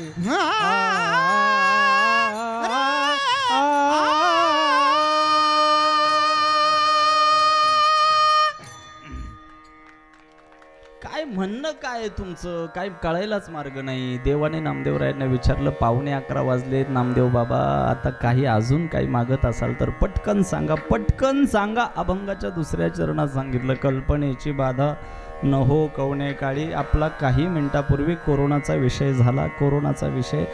कोरोनाची बाधा जर झाली तर त्याच्यावर आता औषध उपलब्ध आहे. पण आज जगाच्या पाठीवर अजूनही एक बाधा अशी की जिला औषध, आणि त्याच बाधेबद्दल नामदेवरायांनी देवाकडे मागणी केली. कल्पनेची बाधा न हो कवने काळी, ही संत मंडळी सुखी असो.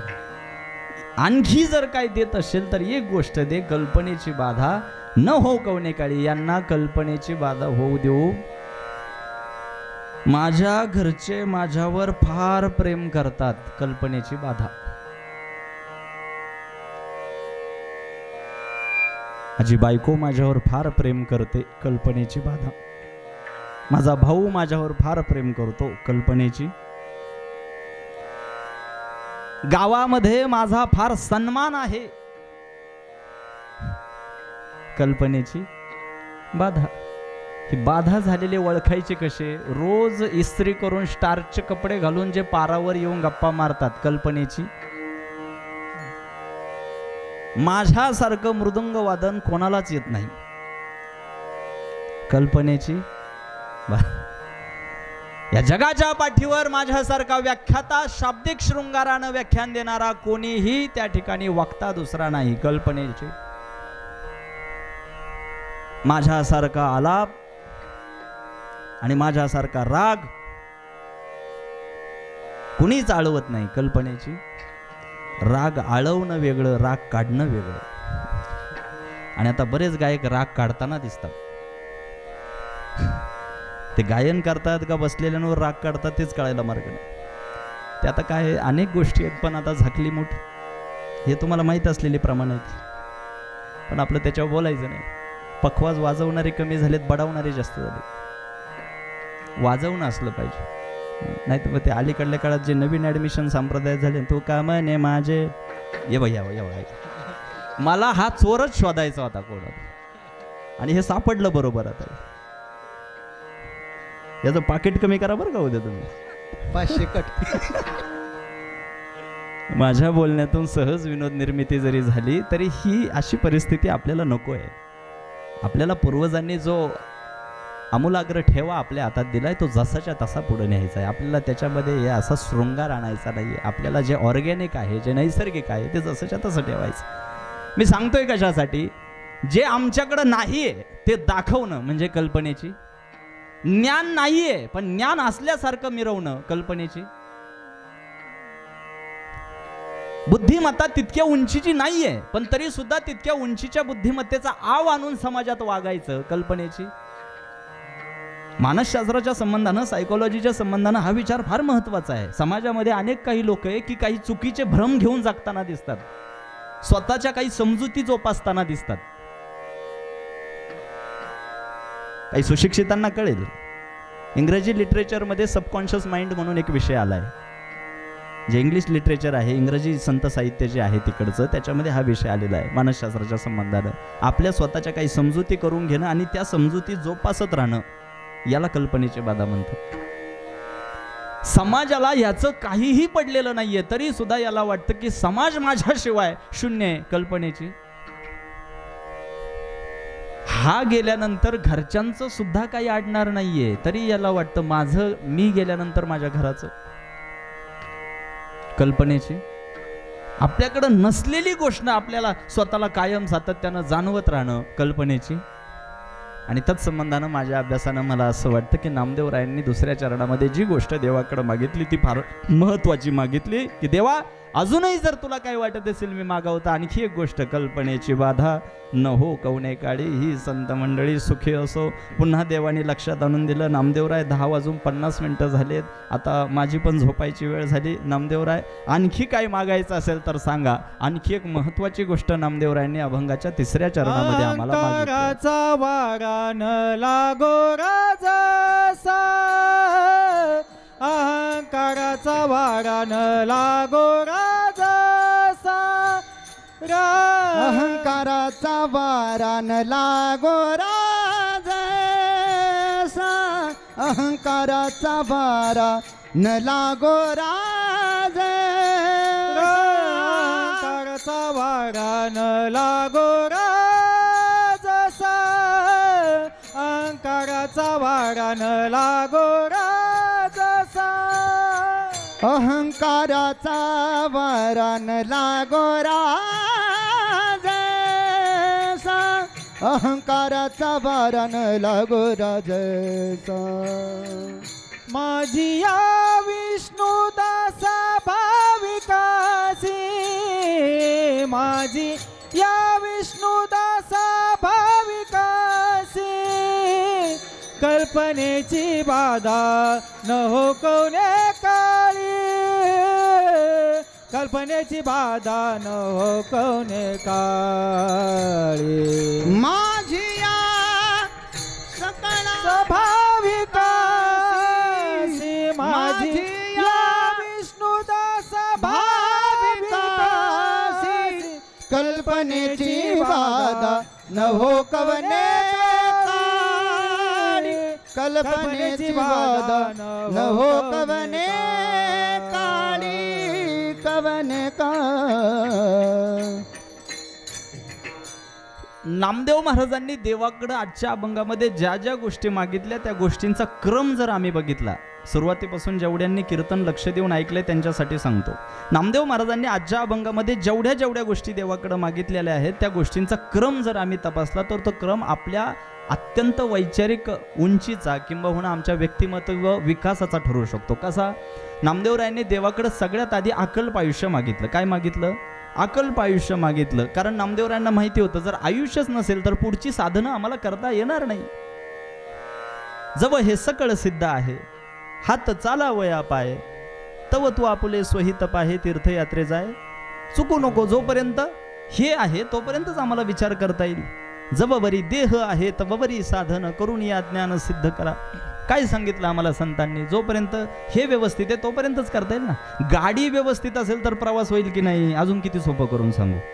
मग सगळ्यात पहिला क्रम जर बघितला आपण तर सगळ्यात पहिलं काय मागितलं? अकल्प आयुष्य. काय मागितलं? अकल्प आयुष्य. त्याच्यानंतर अट घातली, अकल्प आयुष्य व्हावे तया कुळा माझ्या सकळा हरीच्या दासा. हरीच्या दासालाच अकल्प आयुष्य मिळावं. कशासाठी? कारण त्या संबंधाने तरी लोक हरीचा दास होण्यासाठीचा प्रयत्न निश्चित करतील. पुन्हा दुसरी गोष्ट काय मागितली? कल्पनेची उत्तम आयुष्य जगण्यासाठी, एक चांगलं आयुष्य जगण्यासाठी, वैचारिक उंचीचं आयुष्य जगण्यासाठी, यशसिद्धीचं आयुष्य जगण्यासाठी, किंबहुना सन्मानास पात्र ठरेल, संतांच्या नजरेत कौतुकास पात्र ठरेल असं आयुष्य जगण्यासाठी ज्या ज्या गोष्टी घातक आहेत त्या त्या गोष्टी देवाला आपल्या आयुष्यातून काढून टाकण्यासाठी नामदेवरायांनी प्रार्थना केली. कल्पनेची बाधा न हो कवने काळी, ही संत मंडळी सुखी असो. आणि असा क्रम समजून घेत असताना पुढे आल्यानंतर अभंगाच्या 3ऱ्या चरणामध्ये नामदेवरायांनी आणखी एक महत्त्वाची गोष्ट मागितली. अहंकाराचा वारा न लागो राजसा. आता इकडून हा मंडप उघडा ठेवलाय, त्याच्यामुळं कीर्तनाच्या सुरुवातीपासून आम्हाला चांगला थंड वारा जाणवतोय. हा वारा चालेल, हा वारा चालेल, पण एक वारा असा आहे की तो अजिबात लागून देऊन आम्हाला चालणार नाही. कोणता? मला वाटलं तुम्ही आज बोलतच नाही. एक वारा असा आहे की तो वारा लागून देऊन जमणार, पण तुम्ही म्हणताय लागून द्यायचं नाही, पण लागलेला आहे, ऑलरेडी लागलेला आहे. आपला कार्यक्रम होऊन गेलेला आहे. इथं बसलेल्या प्रत्येकाला वाटतं अहंकार घातक आहे, पण असं वाटणाऱ्या प्रत्येकाच्या डोक्यावर तो बसलेलाच आहे. मला दिसतोय. आता स्वतःच्या डोक्यावरच आपल्याला दिसणार आहे का? दिसणार आहे का? आरशामध्ये भूत दिसत नसतं. आणि अहंकाराचं हे भूत ज्याच्या डोक्यावर बसतं ना, त्याला सोडून अख्ख्या गावाला कळतं याला काय झालंय. थोडंसं जरा वैचारिक दृष्टिकोनातून याचा विचार करा. दारू पिलेला माणूस कधी बघितलाय का तुम्ही? फुल दारू पिलेला माणूस, त्याला स्वतःला चालताही येत नाही, सारखा क्षणाक्षणाला तोल जातोय, इतका प्रचंड तो नशेत आहे. पण दारू पिऊन सुद्धा, नशेत असून सुद्धा त्याला सोडून सगळ्यांना कळतं की हा दारू पिलाय. दारू पिणाऱ्याला कळतं का? तो हलत असतो, पण त्याला असं वाटतं की आपल्यामुळे जग हलतंय. अहंकाराची नशा तशीच आहे. हा अहंकार इतका घातक आहे. या अहंकाराचं नवल असं आहे की तो ज्याच्या डोक्यावर बसतो त्याला कळू देत नवल अहंकाराचे गोठी. वा. विशेषे न लगे अज्ञाना पाठी, झोंबे सज्ञानाचे कंठी, नाना संकटे नाचवी. अशी ती ओवी आहे. पारायण करणारी माणसं अशी कीर्तनामध्ये पाहिजे. माऊलींची ओवी आहे ज्ञानेश्वरीतली. माऊली म्हणतात नवल अहंकाराचे गोठी. अहंकाराचं नवल काय माहितीये का? विशेषे न लगे अज्ञाना पाठी. अज्ञाना माणसाच्या तो माग लागत नाही. अज्ञानी जो माणूस असेल त्याच्या माग अहंकार लागत. सज्ञानाचे झोंबे कंठी, नाना संकटी नाचवी. ज्याला वाटतं ना आपल्याला सगळं कळतंय त्याला पहिला अहंकार पकडतो. आणि नामदेवरायांनी सगळ्यात पहिली जी काही प्रतवारी आजच्या मागण्यांची देवासमोर ठेवली त्याच्यामध्ये 3रं मागणं हेच मागितलं. काय? अहंकाराचा वारा न लागो राजसा. गावामध्ये फक्त एकदा सरपंच व्हायला मिळालं तर काही लोकांची छाती आत जात नाही. म्हणजे इथलं नाही सांगत मी, सबंध समाजातलं सांगतोय. साध्या ग्रामपंचायत सदस्य झालेल्या माणसाला असा आविर्भाव तयार होतो की माझ्यासारखा. विचार करा, ज्या नामदेवरायांच्या अभंगावर आज आपण बोलतोय, जगाच्या बापानं त्यांना मांडीवर घेतलं होतं. हा किती मोठा वशिला झाला, किती मोठा वशिला झाला. हा काय बारीक वशिला झाला. एक दिवशी नामदेवरायांना जेवताना पाहून पांडुरंगाला असं वाटलं की नामदेवरायांची परीक्षा घ्यावी. मग पांडुरंगाने काय केलं? कुत्र्याचं रूप घेतलं, श्वानाचं रूप घेतलं आणि नामदेवरायांच्या ताटापुढे येऊन नामदेवरायांच्या ताटातली पुरी उचलली आणि पळत सुटला. देव कुत्र्याच्या रूपात आला, ताटातली पुरी उचलली आणि पळत सुटला. ते नामदेवराय होते. काय केलं त्यांनी? ते आत्ताचे हरिभक्त पारायण नामदेव महाराज नव्हते.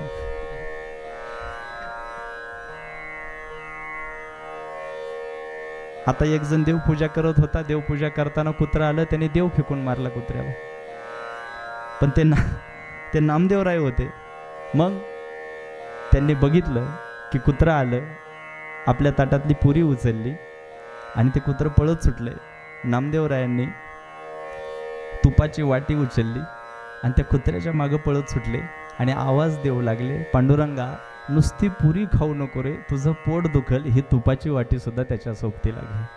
हाती घेऊन तुप वाटी नामा धावे श्वाना पाठी, नामा धावे श्वाना पाठी, नामा धावे श्वाना पाठी.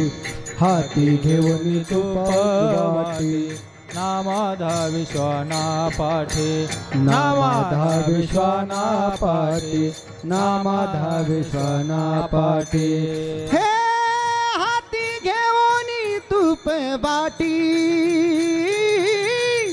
नामाधा विश्वाना पाठी, हो नामाधा विश्वाना पाठी, नामाधा विश्वाना पाठी. हे हाती घेऊन तूप वाटे नामाधा विश्वाना पाठी, हो नामाधा विश्वाना पाठी, नामाधा विश्वाना पाठी.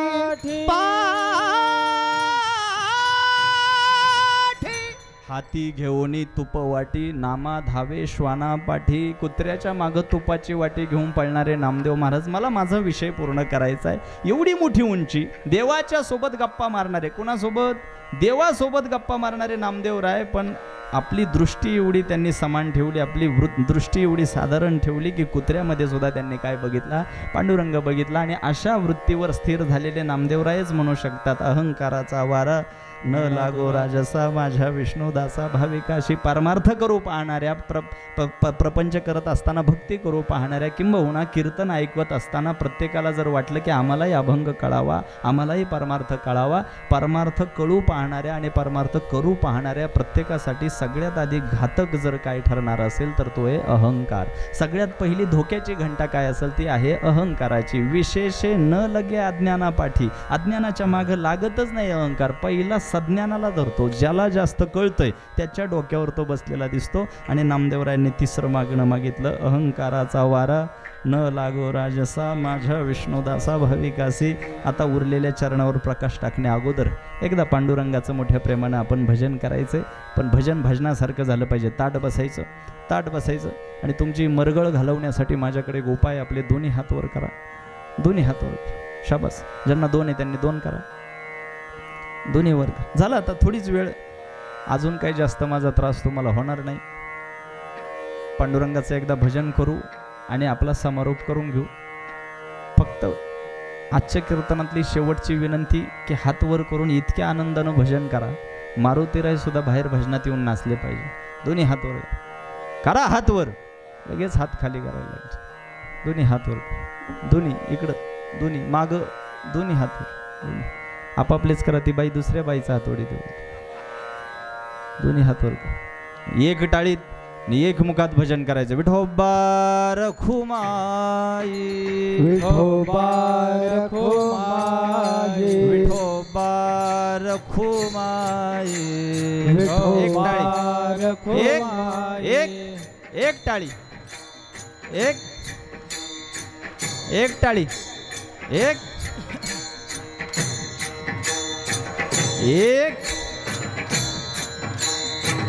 पांडुरंग आला भजनात. एक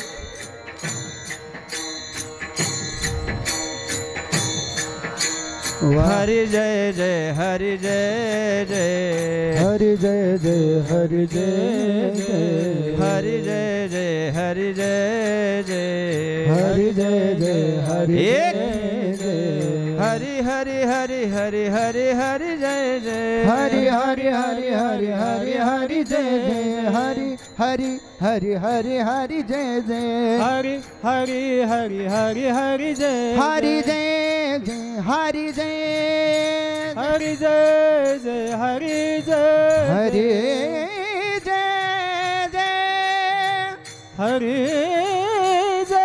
हे विठोबा रखो माई, विठोबा टाळी. रखुमाई विठोबा रखुमाई विठोबा रखुमाई हरे विठोबा रखुमाई विठोबा कुंडली कवरधारी विठ्ठल श्री ज्ञानदेव तुकाराम पंढरीनाथ भगवान माऊली ज्ञानेश्वर महाराज जगद्गुरु तुकाराम महाराज सद्गुरु जोग महाराज विठोबा रखुमाई हरे विठोबा रखुमाई विठोबा रखुमाई विठोबा रखुमाई हे विठोबा रखुमाई विठोबा रखुमाई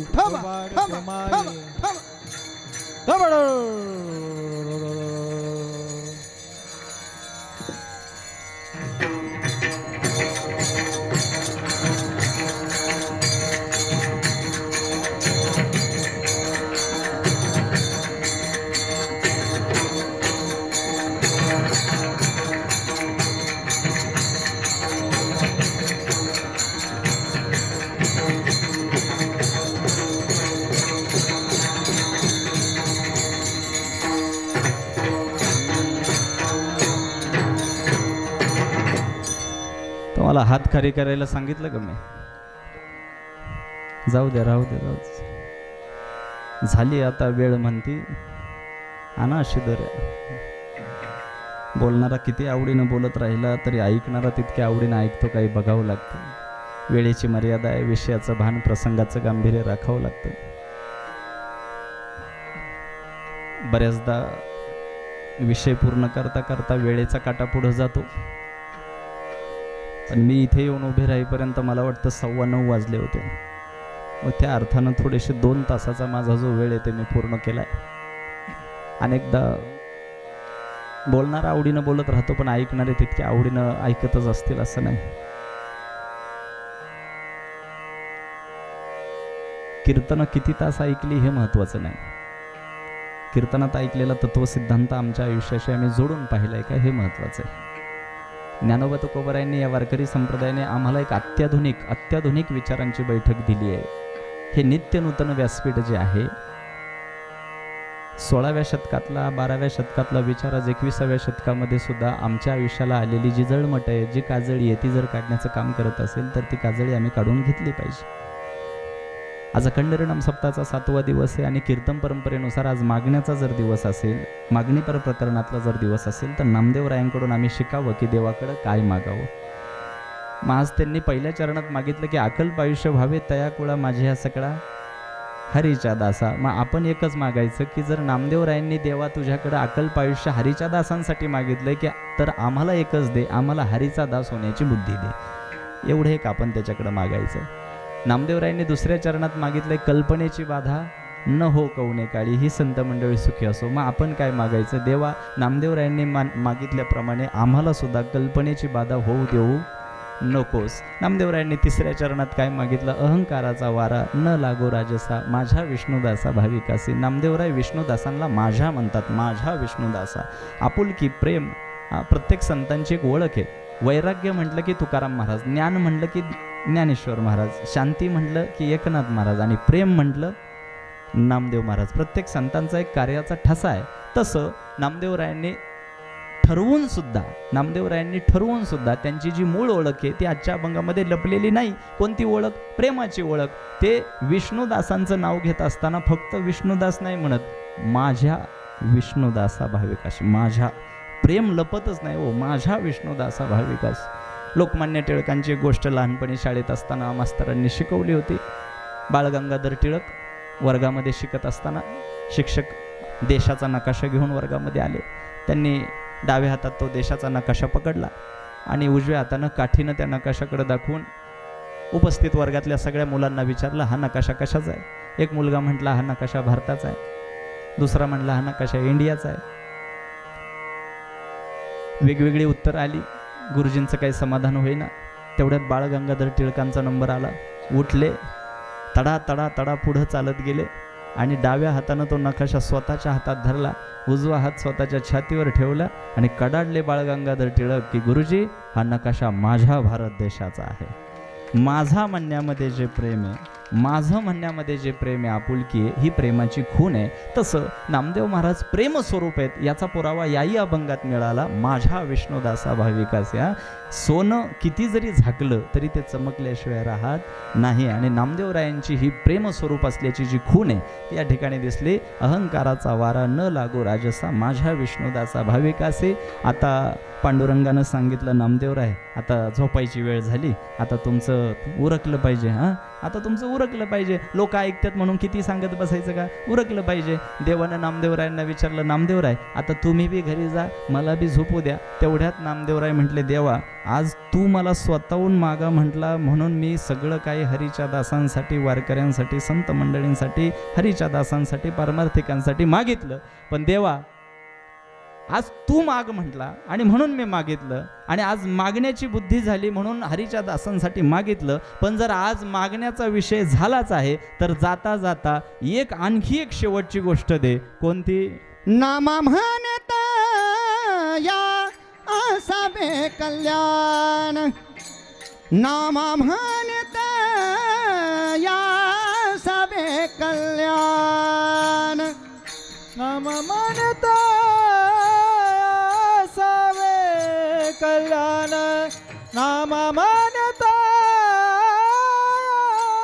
सावे कल्याण, नामा म्हणत या असावे कल्याण, नामा म्हणत या असावे कल्याण, नाम म्हणत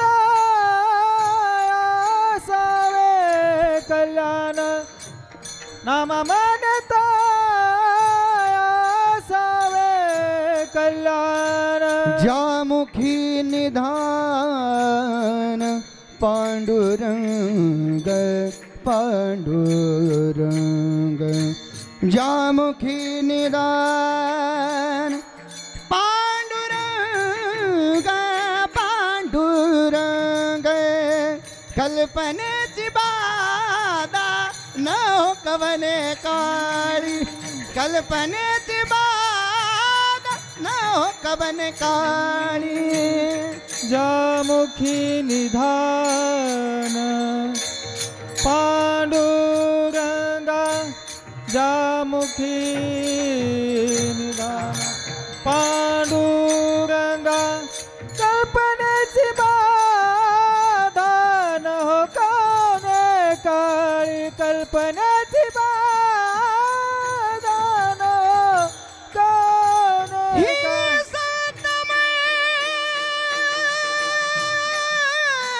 काळी. संत मंडळी ही संत मंडळी सुखी आज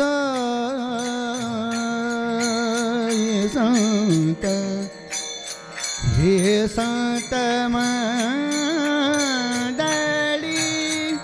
सुखी असो, ही संत मंडळी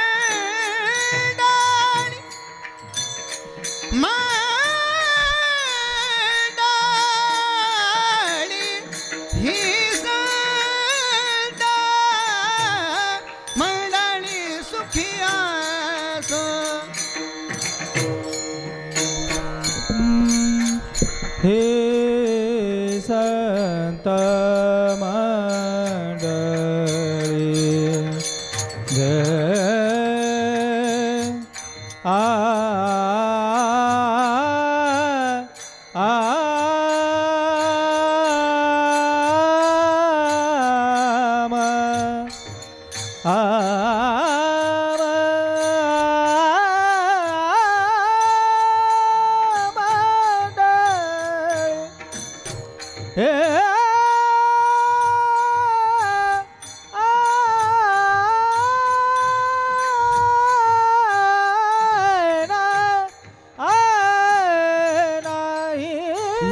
संत मंडळी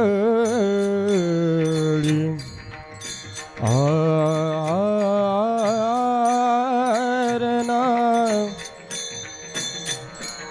हे संत मंडळी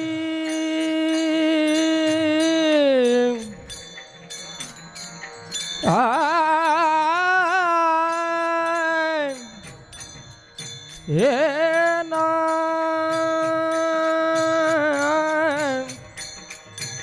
ही संत मंडळी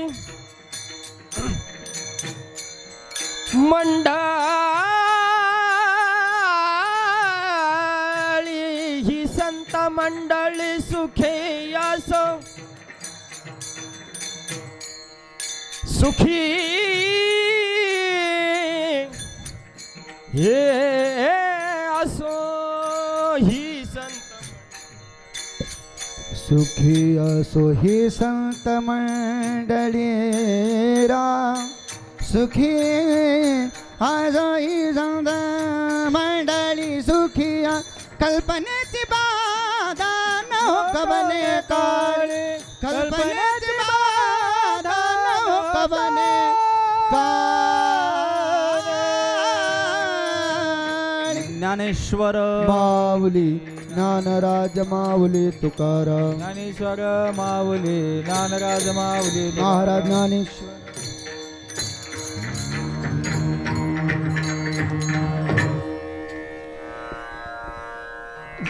सव्वा 11 वाजले तरी तुमचं चालूच आहे. मी नाही म्हणत, पांडुरंगानं नामदेवरायांना विचारलं, नामदेवराय अहो तुम्हाला मागा म्हटलं म्हणून काय 11:15 वाजेपर्यंत मला जागवता का? नामदेवराय म्हटले मी चाललो आता देवा, फक्त शेवटचं एकच शेवटचं काय, नामा म्हणे तया असावे कल्याण. त्याचं कल्याण होऊ दे. कोणाचं कीर्तन ऐकायला आले त्याचं, कीर्तनात पखवाज वाजवला त्याचं, कोणाचं कल्याण होऊ दे? ज्या मुखी निधान पांडुरंग, नामा म्हणे तया असावे कल्याण, ज्या मुखी निधान, ज्याच्या मुखामध्ये पांडुरंग हे निधान आहे, सातत्यानं ज्याच्या मुखात देवाचं नाव आहे, त्याचं कल्याण होऊ दे. एक गोष्ट साम्य आपल्याला बघायला मिळेल, सुरुवातीच्या पहिल्या चरणामध्ये तया शब्द घातला होता, तसा शेवटच्या चरणात सुद्धा नामा म्हणे तया असावे कल्याण. इथं मोफत अन्नदान ठेवलेलं, फुकाट पावत्या फाडलेल्या नाही नामदेवरायांनी, अजिबात नाही. उठसूट कुणाचंही कल्याण करायला ते मोकळे आहेत का? वारकरी संतांचा विचार हा अत्याधुनिक आहे. ज्याला विज्ञान शिकायचं असेल त्याने आधी वारकरी संप्रदायाचा अभ्यास करावा, कारण वारकरी संप्रदायाची दुसरी बाजू म्हणजे विज्ञान आहे. आणि हा विज्ञानवादी विचार नामदेवरायांच्या शेवटच्या चरणात दिसतोय की नामा म्हणे तया असावे कल्याण. सगळ्यांचं कल्याण विचार करायला आम्ही मोकळे नाही, त्याचंच कल्याण होऊ दे. कुणाचं? ज्या मुखी निधान. सगळ्यांना कीर्तनाला येण्याची इच्छा होत नाही, त्याला नामदेवरायांच्या त्या कॅटेगरीमध्ये यावं लागतं. सगळ्यांनाच कीर्तनात येण्याची इच्छा होत नाही. कीर्तनाला आलं तरी सगळ्यांना मंडपात येऊन मांडी घालून बसण्याची इच्छा होत नाही, सगळ्यांना टाळ घेण्याची इच्छा होत नाही. टाळ घेतला तरी असं गायन करण्याची इच्छा होत नाही. गावातले आहेत का बाहेरून पाठिंबा घेतलाय? बाहेरचे ते. आज एका गोष्टीचा आनंद आहे, माझं काम हे तरुण पिढीसाठी, आणि तरुण पिढीचं प्रतिनिधित्व करत असताना ज्या ज्या ठिकाणी मला अशा गोष्टी बघायला मिळतात, एकतर वादक तरुण आहेत, कीर्तनकार तरुण आहेत, गायकही तरुण आहेत, आयोजकही तरुण आहेत, विनेकरी बाबा तरुणच आहेत. तुम्हाला मी तरुण का म्हटलं? तरुणांनाही लाजवेल अशी ताकद ह्याही वयात आहे, म्हणून खऱ्या अर्थानं तुम्ही तरुण आहे. तुम्हाला तरुण म्हटलं पाहिजे. पण कसं आहे, जरा गावातल्यांनी सुद्धा टाळ घेतले पाहिजे, गावातल्यांनी सुद्धा असं गायन करायला शिकलं पाहिजे. आता ही माझ्या मागे ही बालगोपाळ नाचतात कीर्तन सुरू झाल्यापासून, त्यांचं कौतुक आहे, पण ती गावातली आहेत का? ते आयात केलेली आहेत. तुम्ही फार आवडीनं कीर्तन ऐकताय, चेहरे असे दाखवताय जणू जगाच्या पाठीवर सगळी सभ्य माणसं इथंच आली आहेत की काय. पण ही जी सभ्यता आहे, हा जो सात्विकपणा तुम्ही चेहऱ्यावर दाखवताय, तो कृतीत कधी उतरणार आहे? 43 हा आकडा मोठ्या अक्षरात टाकून काही होत नसतं. 43 वर्ष होऊन सुद्धा गावातलं एकही पोरगं टाळ घेऊन उभं राहत नाही, हे आमचं अपयश आहे. त्यांच्या गळ्यात टाळ आहे आणि तुमची टाळाटाळ आहे. आणि ह्या टाळाची किंमत साधारण समजू नका. काही लोकांना असं वाटतं की हे घेणं म्हणजे बिनकामाचं लक्षण आहे की काय. लोकांचे फार मोठे गैरसमज झालेत महाराज. आता तुमच्यापैकी काही जणांची संस्था वगैरे असेल, लोकांचे असे गैरसमज झालेत. एके ठिकाणी कीर्तन संपल्यानंतर असं तुमच्यासारख्या एका गायनाचार्याचं मला गायन फार भावलं. त्यांनी मला सांगितलं की चैतन्य महाराज, आळंदीमध्ये आमची मुलांची संस्था आहे, तुम्ही लोकांना आवाहन करा, मुलांना संस्थेत टाका. मी गेलो बोलून, म्हणलं आळंदीला संस्थेमध्ये पोरांना टाका. ती समोर बसलेली बाई म्हणते, त्याला आळंदीला पाठवायला आमच्या घरी काय खायला प्यायला नाही का? म्हणजे आम्ही काय भिका लागलेले का सगळे? आता हे कॅमेरा चालू आहे, नाही तर माझं काय काय ते सांगितलं असतं मी. हे सगळ्यात धोकादायक प्रकार हा कॅमेरा. ते टपूनच काय भेटतंय का आज? ते अख्खं कीर्तन नाही टाके, ते तेवढंच आताच्या घडीची सर्वात मोठी बातमी.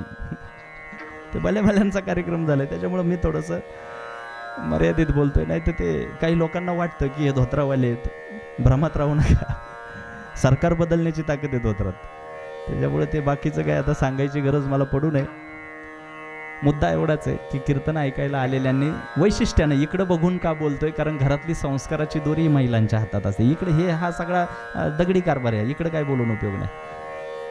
घरातली संस्काराची दोरी तुमच्या हातात आहे. तुम्ही काय केलं पाहिजे? मुलांना ज्ञानोबा तुकोबांचा विचार दिला पाहिजे. सगळेच कीर्तनकार होत नाहीत, सगळे मृदंगवादक होत नाही, पण किमान त्या संत साहित्याच्या विचारानं, संतांच्या विचारानं जर तो आयुष्य जगला तर खऱ्या अर्थानं आयुष्य शेवटाला जाईपर्यंत त्याला त्याच्या आयुष्याला एक दशा राहील, एक दिशा राहील आणि एक नैतिकता राहील. या विचारानं मी बोलतोय. माझं कीर्तन संपलंय, अभंग निरूपणही पूर्ण झालेलं आहे. पण जाता जाता एक सामाजिक विचार मी तुमच्यासमोर असा ठेवतोय की पुढच्या 20 वर्षात असं चित्र बघायला मिळणार आहे. माता माऊल्यांना सांगतोय, पुढच्या 20 वर्षात असं चित्र बघायला मिळणार आहे. तुमच्या खात्यावर किती संपत्ती आहे हे कोणी बघणार नाही, तुमच्या पोटची संतती कशी हे बघणार आहे. त्याच्यामुळे संतती जपण्याचा प्रयत्न झाला पाहिजे. यांच्या गळ्यामध्ये हा जो टाळ दिसतो, या टाळाची किंमत साधारण समजू नका. 17-18 वर्षापूर्वी अशाच एका लहान बाळाच्या गळ्यात कोणीतरी टाळ दिला आणि ते बाळ आज चैतन्य महाराज वाडेकर झाले. ही टाळाची किंमत आहे, दुसरी कशा टाळाची. त्याच्यामुळे बसलेल्या माता भगिनींना मी सांगतोय की हे टाळ आहेत ना, ही टाळ आपल्या आयुष्याची एक सुवर्ण अक्षरात नांदी लिहिणारे हे टाळ आहेत. आपल्या आयुष्याची दशा आणि दिशा बदलणारे हे टाळ आहेत. त्याच्यामुळे फक्त कीर्तन ऐकायला येणं, कीर्तनात माना हलवणं हे पारमार्थिकाचं लक्षण नाही आहे. पुढच्या वर्षीच्या सप्ताहामध्ये आपल्या घरातलं एकतरी पोरगं टाळ घेऊन इथं उभं राहील. ज्ञानोबा तुकोबारायांच्या या सगळ्या नामघोषात आपल्या त्याची पावलं थिरकतील आणि येणाऱ्या काळामध्ये आपल्या कुटुंबातला एकतरी सदस्य वारकरी संप्रदायाचा विचार घेऊन आपल्या कुटुंबाला दिशा देण्याचा प्रयत्न करेल. असा निर्धार ज्या दिवशी झाला त्या दिवशी मला असं वाटतं की अखंड हरिनाम सप्ताहाला साजेसं वातावरण गावात आहे. पुनश्च एकदा मला सातत्यानं आग्रहानं पाठपुरावा करून आजच्या कार्यक्रमाला उपस्थित राहण्यासाठी तुमच्या सगळ्या ग्रामस्थांनी, सस्ते पाटलांनी, सप्ताहाच्या नियोजक कमिटीने मला इथे येण्यासाठी विनंती केली. त्यासाठी मी त्यांचे आभार मानतो की आज इतक्या 43 वर्षाची परंपरा असणाऱ्या या सप्ताहाचं मला सदस्य होता आलं. येणाऱ्या काळात मला प्रत्यक्षरित्या जरी इथं येता नाही आलं तरी निश्चितच या सप्ताहाच्या उभारणीमध्ये, सप्ताहाच्या सगळ्या कार्यभागामध्ये माझा सहभाग राहील. जाता जाता भैरवनाथाला, ग्रामदैवताला आणि मारुतीरायाला एकच प्रार्थना करेल. हे 43वे वर्ष आहे. मी 50 वर्षाच्या शुभेच्छा देणार नाही, 100 वर्षाच्या शुभेच्छा देणार नाही, पण आज मारुतीरायांकडे एक प्रार्थना मागतो. जर इतकं चांगलं ऐकणारी, व्यवस्थित ऐकणारी ही लोक जर असतील तर 50 वर्ष नाही, 100 वर्ष नाही, चंद्र सूर्य तारे अस्तित्वात असेपर्यंत हा सप्ताह चालू राहावा आणि येणाऱ्या पिढ्यानपिढ्या ज्ञानोबा तुकोबारायांच्या विचारांनी समृद्ध व्हाव्यात. गेले 6 दिवस तुम्ही कीर्तन प्रवचन ऐकले. वेगवेगळ्या फळांची जशी चव तुम्ही चाकता तशी वेगवेगळ्या वक्त्यांची चिंतनं तुम्ही ऐकली. गाय काय खाती हे बघायचं नाही, गाय काय देती हे बघावं. आणि तसं प्रत्येक कीर्तनातून कोणता विचार तुम्हाला मिळवता आला याचा प्रामाणिक विचार तुम्ही करायचा आहे. उद्या काल्याच्या कीर्तनानं याची सांगता होणार आहे. काल्याच्या कीर्तनाला सगळ्यांनी उपस्थित राहायचं आहे. झालेली सेवा मारुतीरायांच्या, जगद्गुरु तुकोबारायांच्या, संतश्रेष्ठ नामदेवरायांच्या चरणी व्यक्त करतो, समर्पित करतो. गायनाचार्य, मृदंगाचार्य, टाळकरी, माळकरी, फडकरी, वारकरी, विनेकरी आपल्या सगळ्यांचे आभार. उत्कृष्ट गायनानं, वादनानं तुम्ही आजच्या कार्यक्रमाला विशिष्ट उंची प्राप्त करून दिली. त्याच्यामुळं विशेष मृदंगाचार्यांचे आभार.